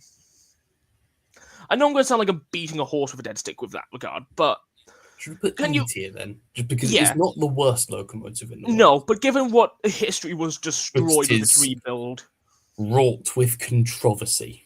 yeah, it's one of the most controversial rebuilds of all the railway world. Yes. Now onto an engine I think goes into A tier, not S. Grizzly's A1. I'd say B for Grizzly's Nah, A1s. I'd say A tier for the A1s because they were perfect when they came out, but he did later improve them into a design that I don't think we need to explain what it became and how it absolutely destroyed everything, which goes into S tier. I was Because going to put the A3s in A tier because they were less good than the castles. I'd still say S tier for one reason: for the region where they ran, for the history of the class, and for a certain member of said class. I don't think we can Yeah, all deny. right. I was gonna say I don't think we can deny what the A3s did, especially when you consider the castle classes were made to fight the A3s. Yes. Go think about it. Without the A3s, Connor, your castles would not be a thing. No, I suppose not. So we can't. You gotta think about it. The A1s and the A3s were what kicked off the pinnacle of Pacific locomotives. The Great Bear came first, sure, but it was awful. Yes. The I mean, I'm Great guessing North we're also going to put the A4 into S S tier tier. while we're at Yeah, it. I don't think there's any reason to argue against the A4s. They're the literal pinnacle of Pacific steam engine and like elegance and speed. Also, if I didn't put an A4 in, if I didn't put the A4 into S tier, my dad would probably shoot me in the face multiple times. You'd have all a valid reason to do so. Yes. Arguing against the A4s is a crime. I'm also noticing one thing though. You have forgotten something. What do you mean? You've forgotten the streamlined coronations. I mean, they're included the Duchess. Yes, That's the I was only gonna say. loophole. I was gonna say you have forgotten the streamlined ones, but I do think they would have fallen. I'm gonna be this. I'm gonna say this now. They would have fallen into A tier. I would agree with A Yeah, because they because were equally as capable as the A4s. but they were 'cause they heavier. designed yeah, that's the They only were reason I go down because with A. all they did was literally slap a bathtub on top of the body and go streamline. Yes. I think that's the best way of putting it. A4s were custom built for streamlining. The coronations were just okay, slap some casing on top of a pre-existing design and pray it works. It Yeah. did, but it did make them a lot heavier. Just hope for the best. Yeah. Right, so next is The the peppercorn peppercorns. A1s. I'm gonna say A tier. Yes, I agree. A tier. The peppercorns, even before Tornado, were fantastic locomotives. And Yes. in preservation with the new build, Tornado uses the original design with some minor modifications, but it does still keep a lot of the original peppercorn heritage, and Yeah. it proves how good and reliable the class is. I I think mean, she's it's got only a ever, whistle from. It's I was got gonna an say, original whistle. yeah, I think it's only ever failed once, hasn't it? I'm not sure about that. I'll have to check. Right, and now I think the next one we've got is the one that has a very bad history with God. a bridge. That doesn't make it any worse than what it could be, so I'm going to put it in A tier. Yeah, the A2, the peppercorn A1s and A2s both go together. Yeah, they're both equally as excellent. Just go remember for one of them, you have to make sure the centers are always filled up in the A2. Yes, and the crews were experienced enough. Yes. Now this is the one I'm going to say also goes in A tier. Raven A2. I would say either low B or high C for this one.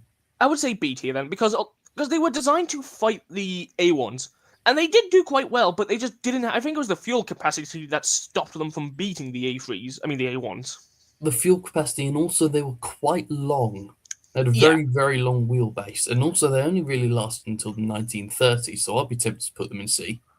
I would say B, because like I said, they challenged the A1s, and for an engine to literally go up to Great Northern and give it a challenge, I think is more impressive to where it stands. Yeah, It may not have lasted the longest, but to say you designed the engine that challenged Grizzly's greatest is something on its own. yes, yeah. I'll give it that then. Next is Thompson's A2 stroke ones. I don't know. Because from what I know, I'm going to put looks aside for a moment. I've heard these were performed quite well. I think they were just fairly standard I'd say in C terms of tier then. performance. Yeah, because they're originally meant to be a new batch of V2s, which will come up later. Mhm.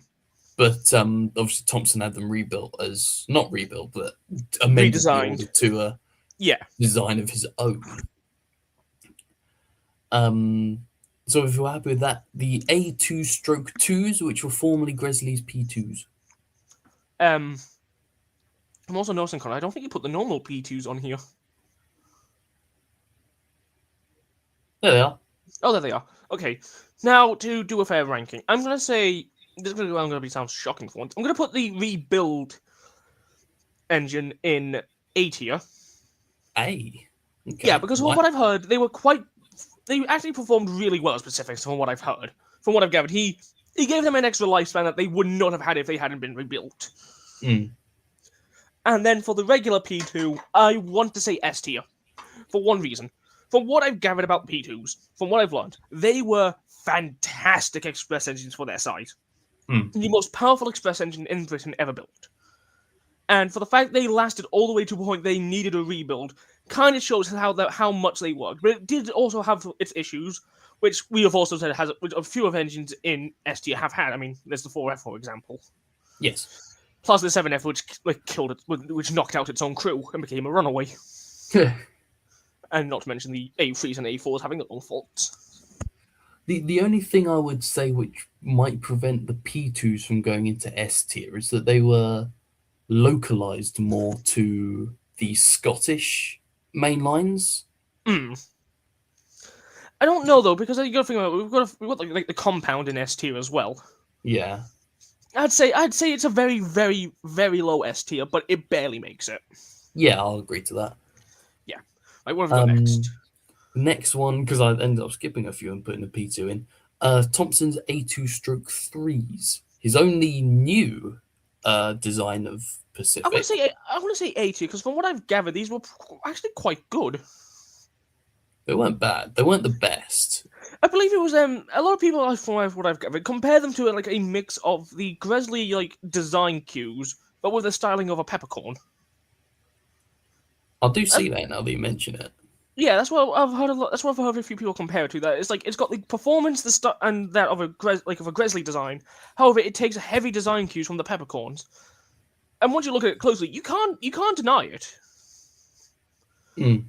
And I still say A2 because I don't think we're gonna say anything tops Gresley's A3s and A4s. No. But comparing them to like the A1s and peppercorn stuff, I'd say it's fair. Yeah, I'll agree to that. Right. Next up, we've got the Great Central Railway A5 tanks. Yes, of which a few were built after the grouping. I want to say I'm going to sound shocking. I'm going to say C tier, mostly because there's the not the Great Western. The LNER didn't really fully adopt large express passenger tanks. They mostly just went for like tender engines for their passenger work. Yeah. And it is a shame because from the A5s were fantastic, but they were heavily outdated by the time the grouping happened. And they were put aside more for other tender engines to take their jobs. Yeah. And eventually they did fade out, which I do hate to admit because I have a model of an A5, and I will admit it's a fantastic locomotive. But in the long run, compared to everything else, I can't say it goes any higher than C. Yeah, I mean, obviously you said that the Pacific tender engine superseded it fairly quickly, so they were put on the A5s. They were reduced to lower priority services. Yeah, I think that's the best way of putting it. There was nothing wrong with them, but they just couldn't keep up with the newer stuff. In which case, next is another Pacific tank, the A8s. These were originally the northeastern ones, weren't they? Originally Northeastern 444 tanks designed by Vincent Raven, but then Gresley had them rebuilt as Pacific tanks. I want to say B tier then, given the fact that they're the rebuilt version. Yeah. If we were ranking as the original, I'd say that falls into C tier, the same as the A5. But given Mm. that's the rebuilt and more modified one, I definitely say C tier. Yes, I mean that's the reason that I included them is because they're rebuilt Then yeah, during the grouping. then definitely I'd say B tier for them. Yes, Right, what have we got next? Thompson B1, which I'm I'm gonna say going to I'm gonna say A tier. yeah, A tier. I don't think we need to explain. Like the B ones are the top one of Thompson's best locomotives that have literally no controversy from what I've gathered. Mm. Well, that's something about Thompson locomotives. A lot of them are very controversial because they either did not perform well, did not look right, or just downright sucked. However, then you had examples like the K1 and the B1 that were looked fantastic and performed brilliantly to the point that I believe Mayflower's been running since since preservation began, hasn't she? Pretty much, yeah. It was Then probably in store for a few years, but other than that, it's been. it's never stopped really, Mm. unless And for also, there's the overhaul. second B1 as well, number Yeah, 61264. That's currently under overhaul, but that's yeah. been doing the rounds every few years or so. In fact, I can't think of anything wrong with the B1, so I'm thinking S tier. You know what? I'll give up. I'll concede to that. Yeah, ST works for them. What have we got next? Next is the The B. B12 stroke threes. Now these ones. This is a hard one because from what I've gathered, these were fantastic. Even on express services when they got the chance to pull them. Mm. I want to say either an A tier or an S tier because they give off like the whole vibes, if you know what I mean. I want to say A tier because they give off more modified halls when you think about it because they're the more improved variant in the long run. I'm thinking B solely because of something that came after them and sort of took all their work away. That Go was on. built by Gresley. I I think it's will. next. Oh, it's second next. The B17s. Is it next? Well, it's Ah, after. The yeah, next is B16s, but B17s were what replaced the B12s, which I put in A. yeah. I'll concede to that. The B12s and B17s are pretty much. I'd say they're very very close in the same regard because from what I've gathered, they were near identical. Just I believe the B17s were more powerful, which is why they replaced the B12s. Oh, sorry, did you say near identical? I will stand on this hill. I think they look near the same a bit. They look nothing alike. One, I will die on this hill that they look somewhat the same. So At what least from a except for the distance. B12s, high B and B17s low A? Yeah. And so next up, the B16s, some of which were rebuilt by Gresley. Now I've never actually heard of the B16s, which is kind of surprising to me. They I really thought worked I would have. around your area. That's what I mean. I think the thing is though, we had more B17s than we had the B16s. Yes, I suppose. We literally had a B17 named after our football team. So I can't. So I really want to say C tier for these engines because I don't know that much about them. I'd I say think C tier. I think the thing that's kind of screwed over the B16 here is it falls just behind the B17 and nothing. When you're talking about like the B classes on the LNER, you've only got really two that everyone ever talks about, which is of course the B12 and the B6 and the B17 And the B1. and the B1. Yeah, of course. You got those three, and those are like really hard to like overcome and beat when it comes to talking about. Yeah. So I definitely say C tier. That and also, as you said, they are overshadowed by others. Also, there weren't really all that many, Yeah, and very few of them actually lasted until British Railway. I believe the picture that I found of the one in BR Black, I think that's the last one. And interestingly, it did last into the late 50s because it's got the lake crest. yeah. Other than that, though, there are better LNER 460s. Oh yeah. Next up is Thompson's B2. No, I don't know anything really about this class because, like I said, it's the same. I'd say it falls in the same categories as the B16. It's overshadowed by its better early cousin or late, well, yeah, earlier cousin. These were firstly rubbish and also modified B17s, which weren't really needed. So I'm tempted to say D. You know what? I will concede that to D then. What have we got next? A C9. There were I do know a lot about these logos, and I will easily say B tier. They're quite a good locomotive, especially mm, given the fact that they are older northeastern designs that carried on. I believe they yes, lasted. They lasted quite a long time as well. I don't know if they made it to BR. I don't know that part. I can check for you. So the C9s, I think there were only two of them really. Really, I thought there was maybe more. Um, C9s.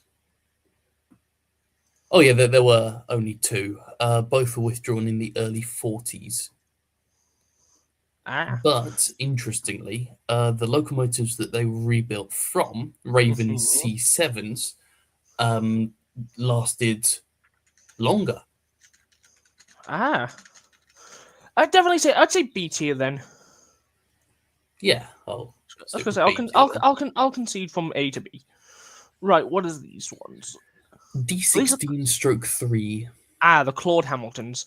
I'm gonna. This is why I'm more glad Eddie's still asleep for this, but I'm gonna easily say an A tier for these because the Yes. Claude Hamiltons, for given the fact they came from the Great Eastern and lasted all the way until BR and to the very end, it's an impressive 440 design.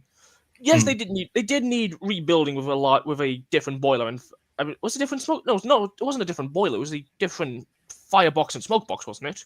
It Superheating. was an enlarged boiler with superheating. Yeah. Yeah. So, but yeah, I'd still say an A tier. Yeah. I mean, also, I think one or two of the D16 threes were designated as Royal Train engines, so Yes, they they're were. always completely spick and span. Yes, they were, and they did look fantastic in the apple green when because I believe there was one in color, like a photo colored of one in apple green, and they looked fantastic. I should have used that color photo if I could find it. I should have sent it to you because I have it saved. Oh, fair enough. That is my bad. But yeah, right. What have we got next? Next is Grizzly's D49s.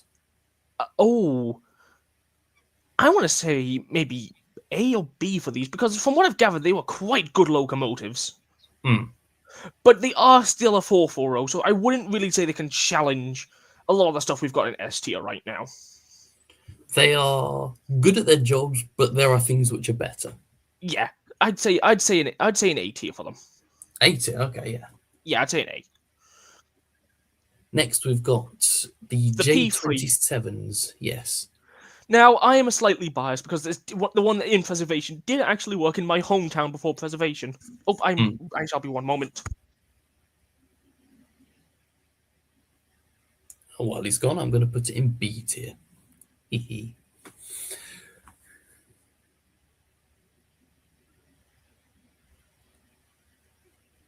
Chiefly because there are more powerful, more newer, not more newer, that's not proper English. Yeah, newer 060s that were designed for the same purpose as the J27. So I'm going to put that in B tier.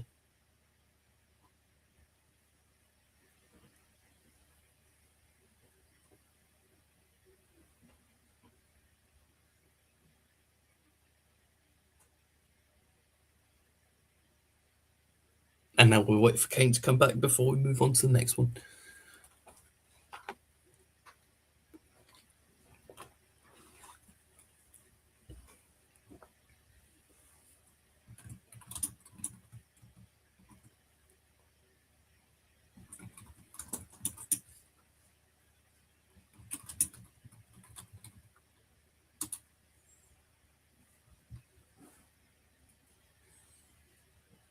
Right, I am back. I do apologize for that. I was Ah, being shouted for my parents. oh, fair enough.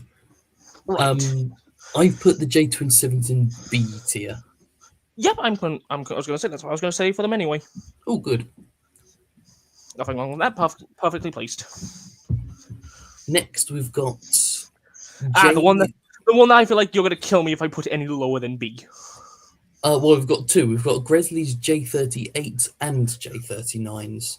I'd say the 39 goes in B, and the 38 goes in C. Yeah, I'll agree to that. Actually, no, I'm gonna put the J39s in B, in A, even solely because they were one step up from any pre-grouping 060. You know what? That's fair enough Um, then.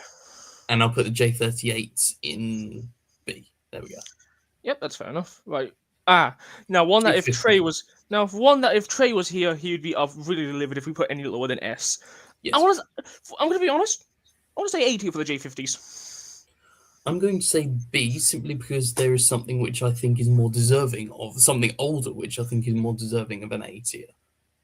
Go on. J72s. Oh my god. It's a funny case because they did the same job as the J50s, just in different places. They Yeah. were designed in 1898. There were more built in 1923 or 25, Mhm. definitely beyond the grouping. And there was even a batch built in 1951, All right.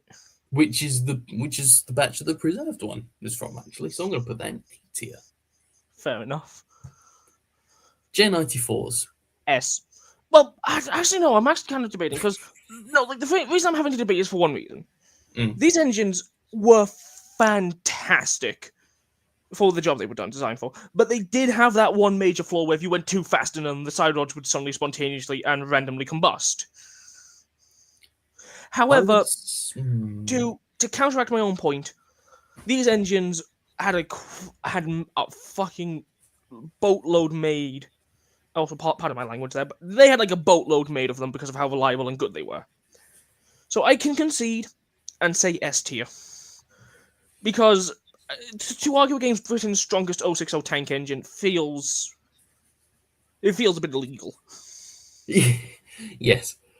I mean, there wasn't really, apart from the speed issue, there wasn't really anything really wrong with them because they weren't designed to go quickly.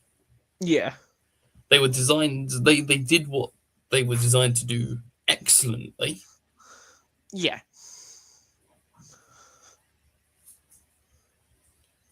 I really can't argue there. Next, these are The peppercorns the K1s. K1s. Now these engines I really like because they're just I'd say the peppercorns version like closely version of the B1s. Go anywhere, do anything 260. So what we're thinking then, A tier? Yeah, I wouldn't say they're as good as the Thompson B1s, but I can't deny that they were very reliable. Mm, You're about to pull out some like unknown fact on me, aren't you? Like actually, No, I was just going to say that it's a similar case with the Hawksworth counties. They didn't really last that long. So I'm thinking B because there are other 260s that did last. You know what? Yeah, I can concede on that regard. Next is Thompson's singular K1, which came before the peppercorn ones. So, and it wasn't very good. I was gonna say, So I'd say that. Yeah, I'd say C. If it wasn't as good as the peppercorn one, no reason to put it on the same tier. Grizzlies K4s. I want to say A tier because I've heard these things were quite good. They were incredibly powerful for this. There were 6 MTs power class under BR. Really? Yeah. Huh. And yeah, I'd definitely say A tier. And preserved one until I think about 2014. It was excellent. What happened to it? Oh yeah, isn't this the one that's now permanently in a museum along with Union of South Africa? Yes, that's the one. That is it is a shame that the owner does not want them restored, but I can't deny I can't argue against a man's wishes, even if it is taking away one of the nicest engines we've got. But it could be worse. Next is Thompson's K5s. Well, singular K5, which was it looks fucking hideous. I will give it E tier because it didn't explode or kill anyone. That's fair. Next is Thompson's L1s. Now from what I've gathered, these things were shite. In all sense of the words, they were shite. They did the job, but weren't very good at it. So I'm going to say D. I would say E tier actually. I put them in the same thing as the K5s. They weren't failures though. They were just not very nice to work on. That's what I mean. If we've got look at what we've got in D tier, although those engines weren't the best, I'd still say Cruise would have chosen them over this. Yeah, fair enough. Not only that, but there are also better large passenger tank engines, which we'll get onto shortly. Yeah. So next is, I can't actually remember what this is. I think it's an N15. I think it's a North British thing, but I only included it because there were examples built in 1923, and It looks because it's it looks like a older version of the J72s, if I'm honest. but it's North British instead of Northeastern. I want to say B tier, to be honest. It doesn't look like it'd be a bad engine. I'd say C just because there would have been things built after it that would have done its own job better. Because I think it was largely a freight engine. I That's should fair have enough, really then. researched this particular engine Yeah. before I started talking about it. But so I'll do a quick Google search now. So we kind of forgot for this one. Oh dear. So the N15s. Oh, to be fair, they did actually last quite a long time. How long did they last? The last ones were withdrawn in 1962. That is a very long time. God damn. I'll still say C tier though, because there would have been things built later that, Yeah, there's or gonna say. post grouping that would have I was done gonna say it. yeah. Oh, now this is a hard one. Yes, The GNR N2. I'm gonna say B. Yeah, I can't deny Actually, that the N. I want to say either A or I want to say either A or B because the N2s are very good engines, but they were very very old by the time the LNER came around. there were still examples being built by the LNER. That's why they're included. Yeah, that's what I mean though. They were still heavily old, and later on, as you said, more powerful engines came around. They were still. The reason I put them in A, I would put them in B because of personal preference for the thing that comes up next. But objectively speaking, I'm putting them in A because they were the mainstay of the lighter suburban services out of London King's Cross Yeah, until the end of steam on the East Coast Main Line, really. I can't go against that then. For the next engine coming up, I would also say A tier. I don't think Yes, there's any arguing for the N7. It's the exact same as the N2 in the way. they perform identical duties, just in a different Exactly. location. Exactly. So they're pretty much the exact, and they're both the exact same wheel arrangement, a Yeah, 062. So I don't think there's any arguing saying that these two are pretty much the exact same design. When it really are. It's just GNR versus Great Eastern Railway, which yes. they perform the same duties, did both jobs well, and both made it preservation. Both deserve the A tier. Happy days. Next, we've got Thompson's O1s. Ooh. Now, in real life, these They things perform brilliantly, from what I've gathered. However, in model form, avoid Helgen at all costs. You'll buy a very shit model. no, that's a Grizzly O2 you're thinking of. Oh, Hornby do Thompson O1s and they're brilliant. I stand corrected then. My apologies. I am actually going to put this in A tier. Yeah, that's fair enough. I'd I'd also put the O2s. I'd also put the O2s in either A tier. Yes, Just as good locomotives. but they are very good. Yeah. Yeah, both Um, O1s and O2s did good. Next is Grizzly's P1s. I am noticing one thing's missing, Connor. Yes. Where's the O4s? None of those were built after No, the grouping. Are you sure? I thought some were. It's at this point I'll have a look. 1911 to 1918. Ah, so the last one's with the War Department lot. My apologies. That's all right. Well, I mean, in a way, we've got them because Thompson rebuilt O4s to become his O1 class. Yeah, but that's what I meant, though. I must have mistaken that. That's my bad. Not to worry. Right. Now, this is going to kill me internally, but I'm going to put the B1s, the P1s in B tier. There are only two of them. I'm They going to have to... performed Connor, their... I'm Yes. going to argue with you heavily here. I'm going to have to say D. D. Why D? Now, not to hate them, but from what I've seen, from what I've gathered, crews hated these things. Yeah. There was a lot of problems with the pipes. Apparently, the riding was rough because of the boosters under the cabs. They only could perform one job, and as you said, only 2 members were built. They were. I can't argue. I can't say they were good classes.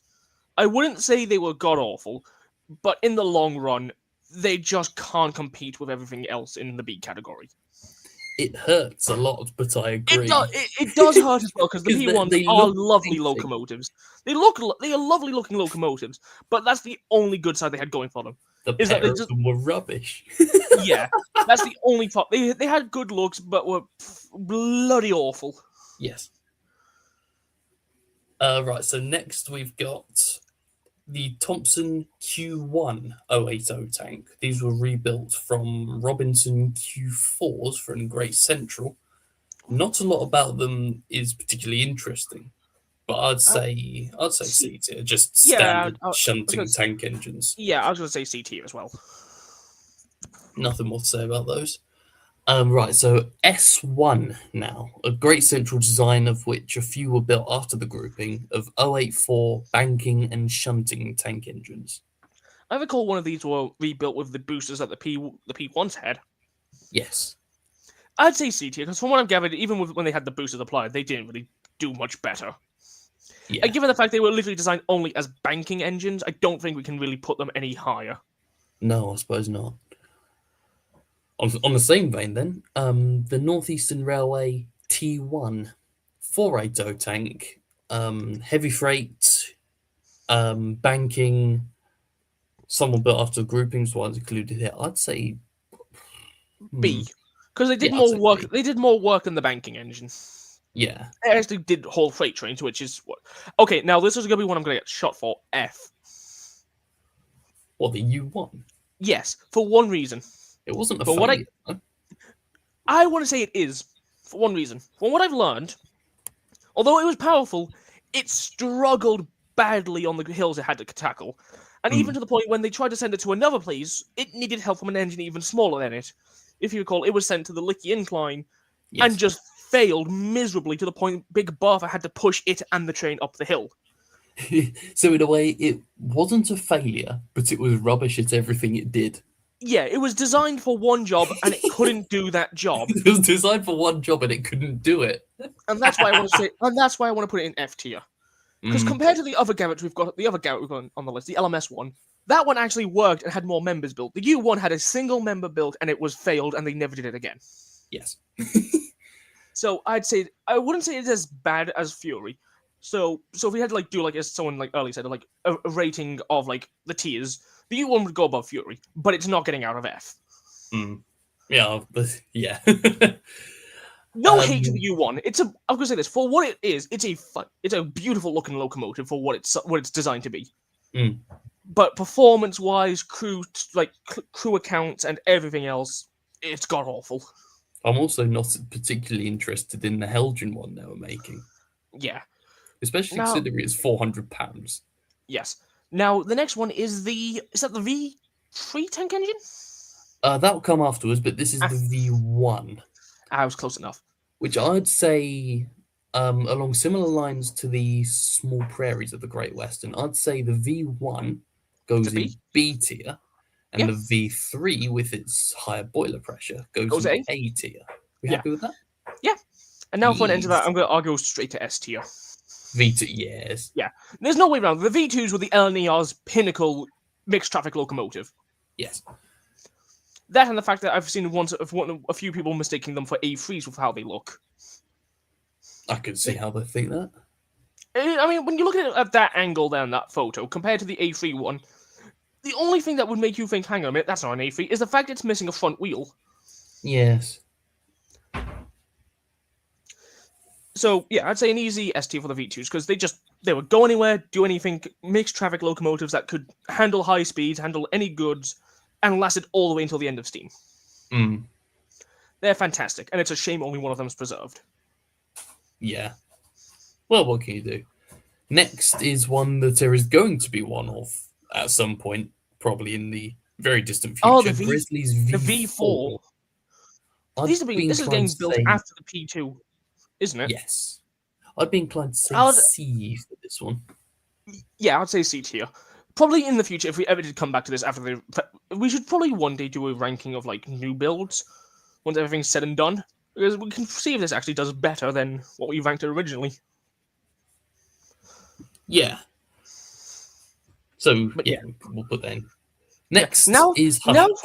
Now this is going to be a bit surprising. I want to say A tier for the Hush Hush. Which letter, sorry? A tier. A tier?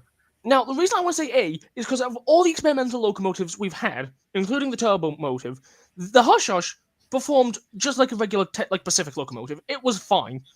Sure, it wasn't better. It wasn't any different, but it worked.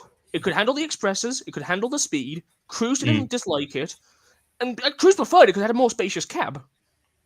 Yes.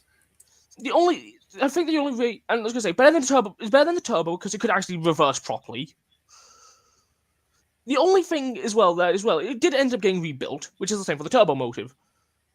But in its rebuild form, it looked more like an A4. We've already got those in S tier, so Yeah. So we'll stick with A tier then. yeah. I was gonna say the Hush Hush, for what it was, out of all the experimental designs, was probably the most. It was all right. Yeah. It's the best way you could put it. It did the job. Next, we've got a few Sentinels. I think this is going to be where we just start doing a mass migration into the E tier. Yeah, because there's not to be mean to Y3 and Y10. Yeah, not to be mean to anyone that loves the Sentinels. They are just kind of only meant for one job. And given the fact that we've ranked engines that have multiple purposes, being a sole shunter for tiny little yards is not going to help your score. No. This is where an interesting one comes in, because this is the Y7 up next. Yeah. The Y7, from what I gathered, was mostly used as a yard shunter and very rarely left the yards. It did it did go out once and twice. So I want to say it barely gets out of E tier and scrapes into the D tier. I'd say C, actually. They weren't failures by any means. No, but given the fact that they were not really that used compared to all the other engines in C tier, I don't think it's fair to put them in. Yeah. I would say D tier is a very fair place for them because they weren't awful, but compared to everything else, they just could not keep up. No, that's true. Yeah. So, yeah. Also, just to quickly skip a few, because I know this one's going straight in F, get that bullied lead into F tier. Bullied lead, yes. I was going to say, I'm getting that one out of the way now, because I'm not going to any reason on why the hell we all hate this thing. We don't need to explain why. Yes. Right, on to the first one. Is that a LSWR 700?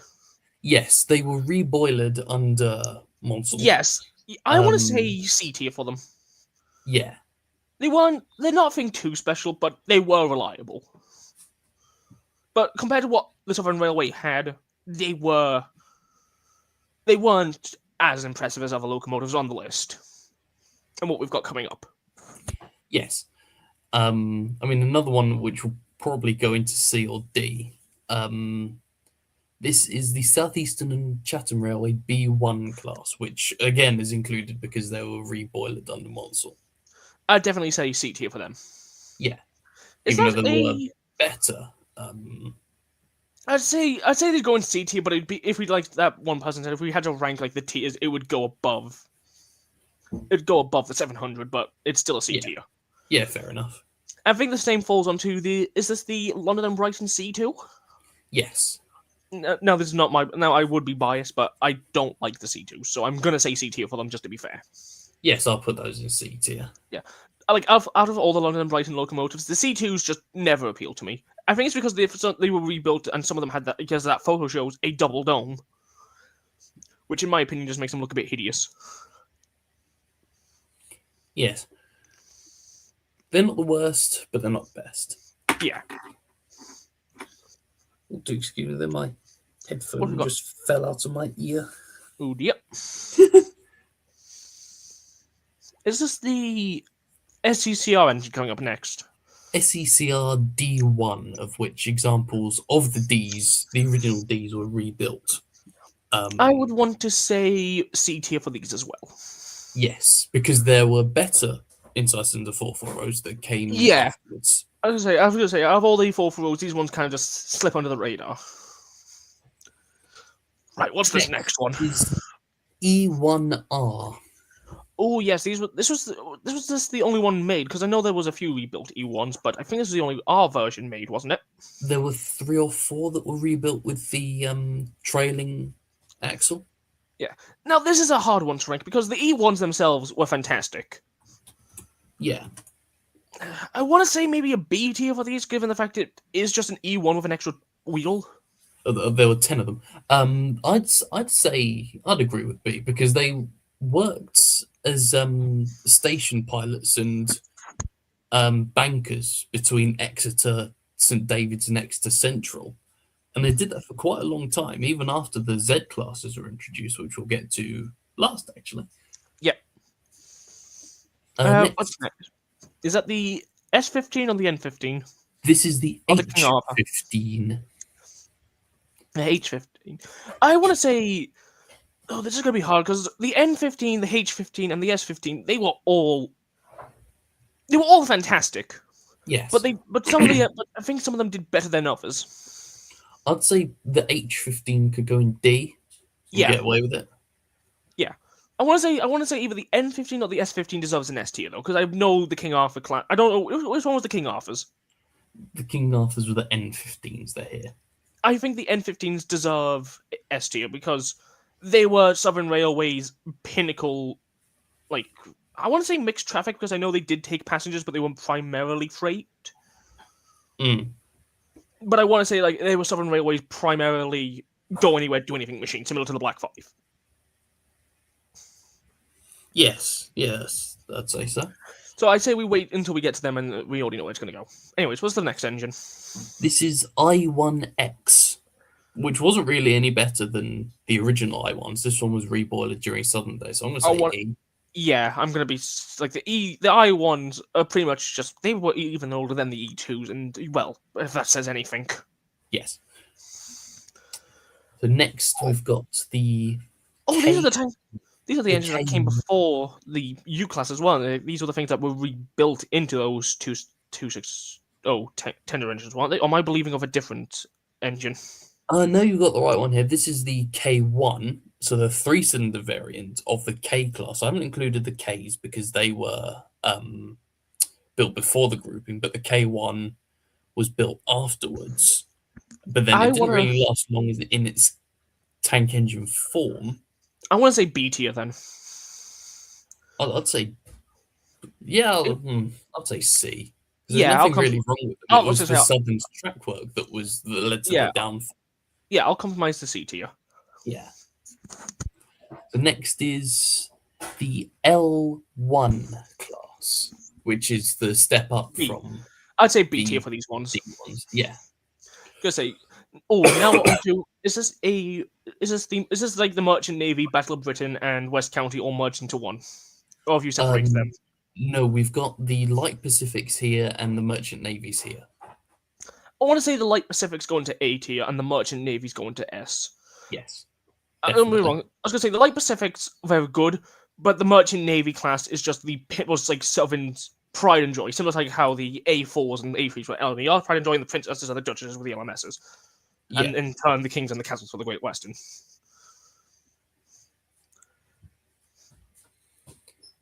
Next is Lord Nelson's, which I would say are A tier. Yeah, I wasn't going to argue that. The Lord Nelson's were fantastic locomotives for what they were. There was nothing really wrong with them. They were just consistently modified.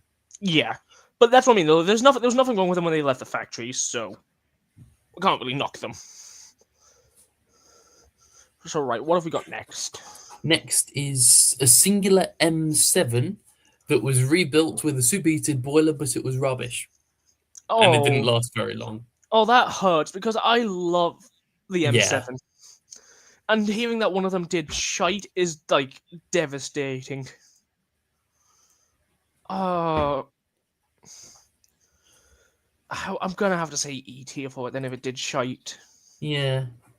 If we're talking objectively, for this singular example, E tier is the best place it would be. But if it was the M7s as standard, I would say A.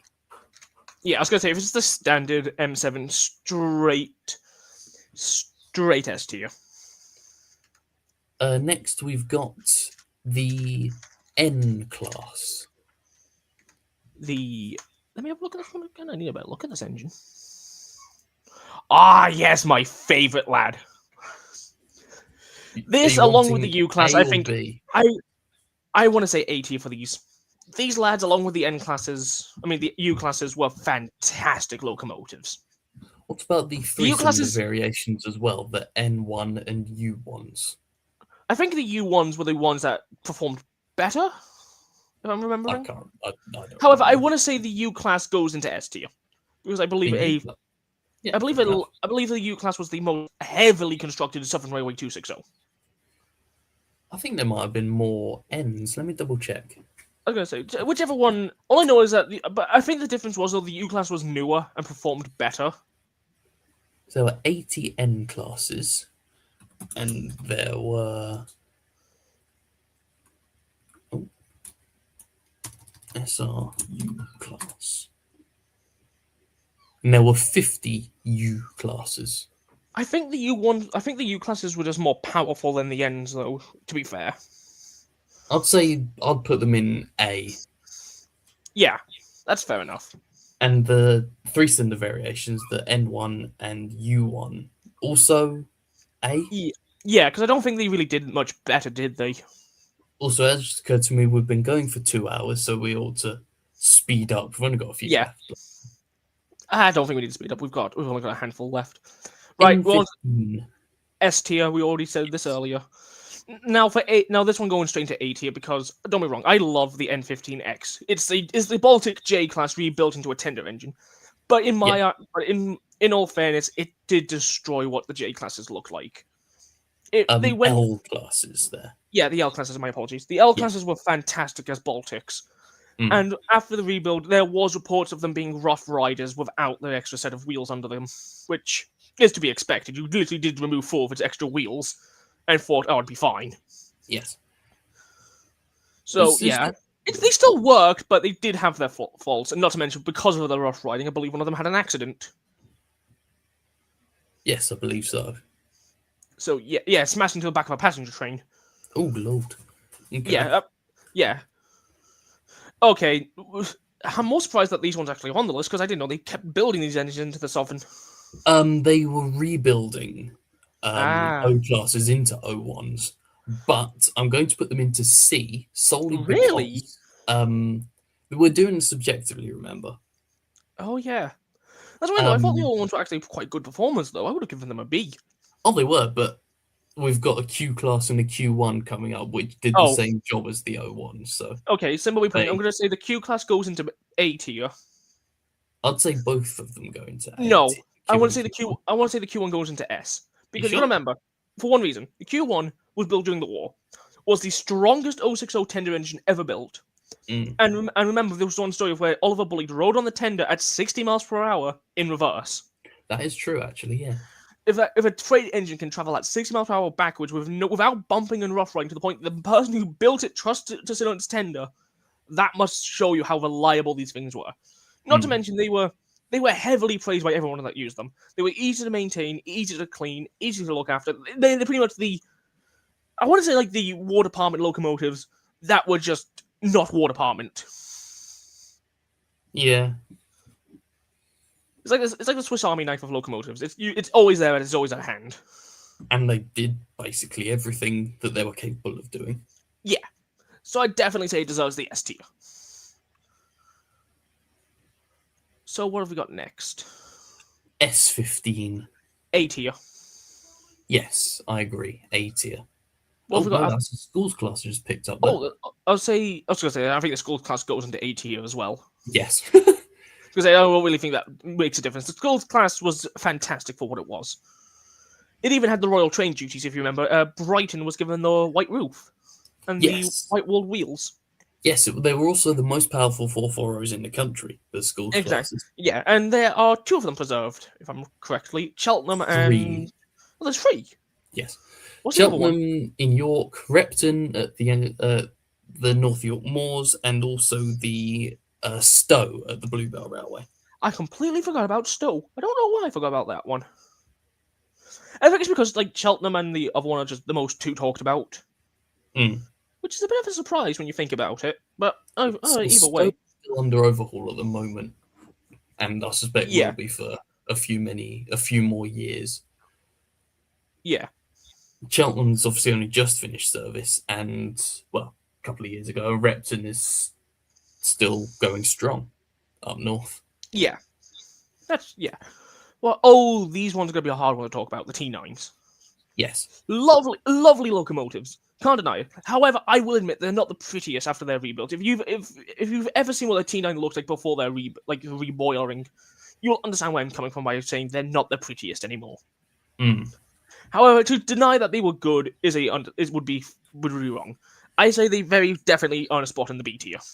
Yes. I was thinking B tier anyway, because obviously they're older than the schools Yeah, class. And yeah, they're obviously quite an old schools, engine, but they do deserve a B tier because of how well they ran and how good they are.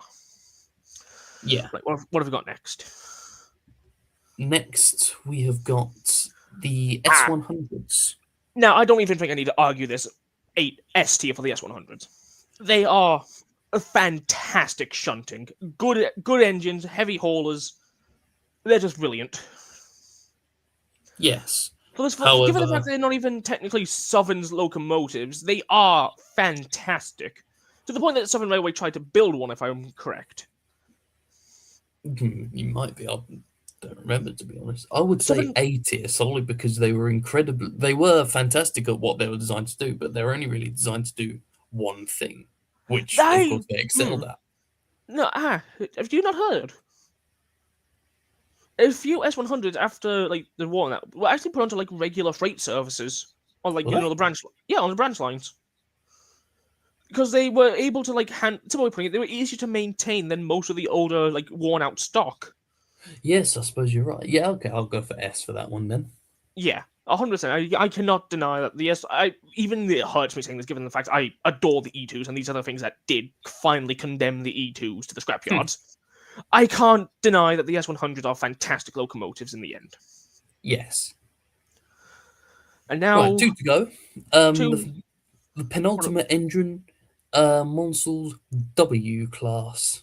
I don't know much about this locomotive actually, so They were primarily freight tank engines, mhm. built after the Southern sort of decided, right, we could do with a large tank engine because they'd obviously rebuilt all their Ks into Us.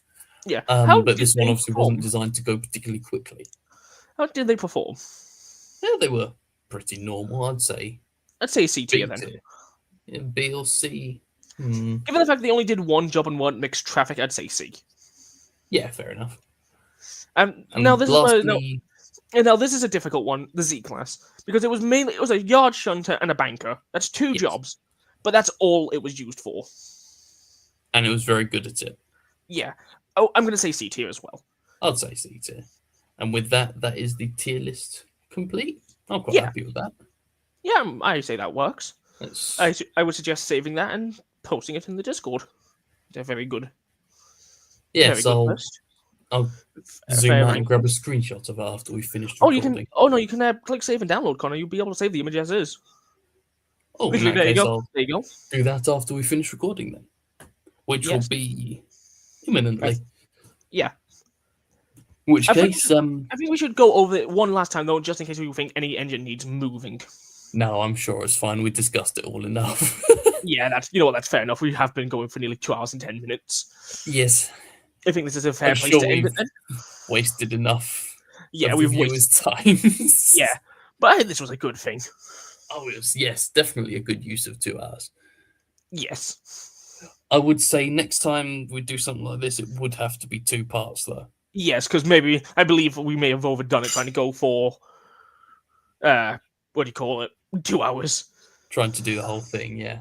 Yeah, we did do it in the end, but I think we did too many. Yes.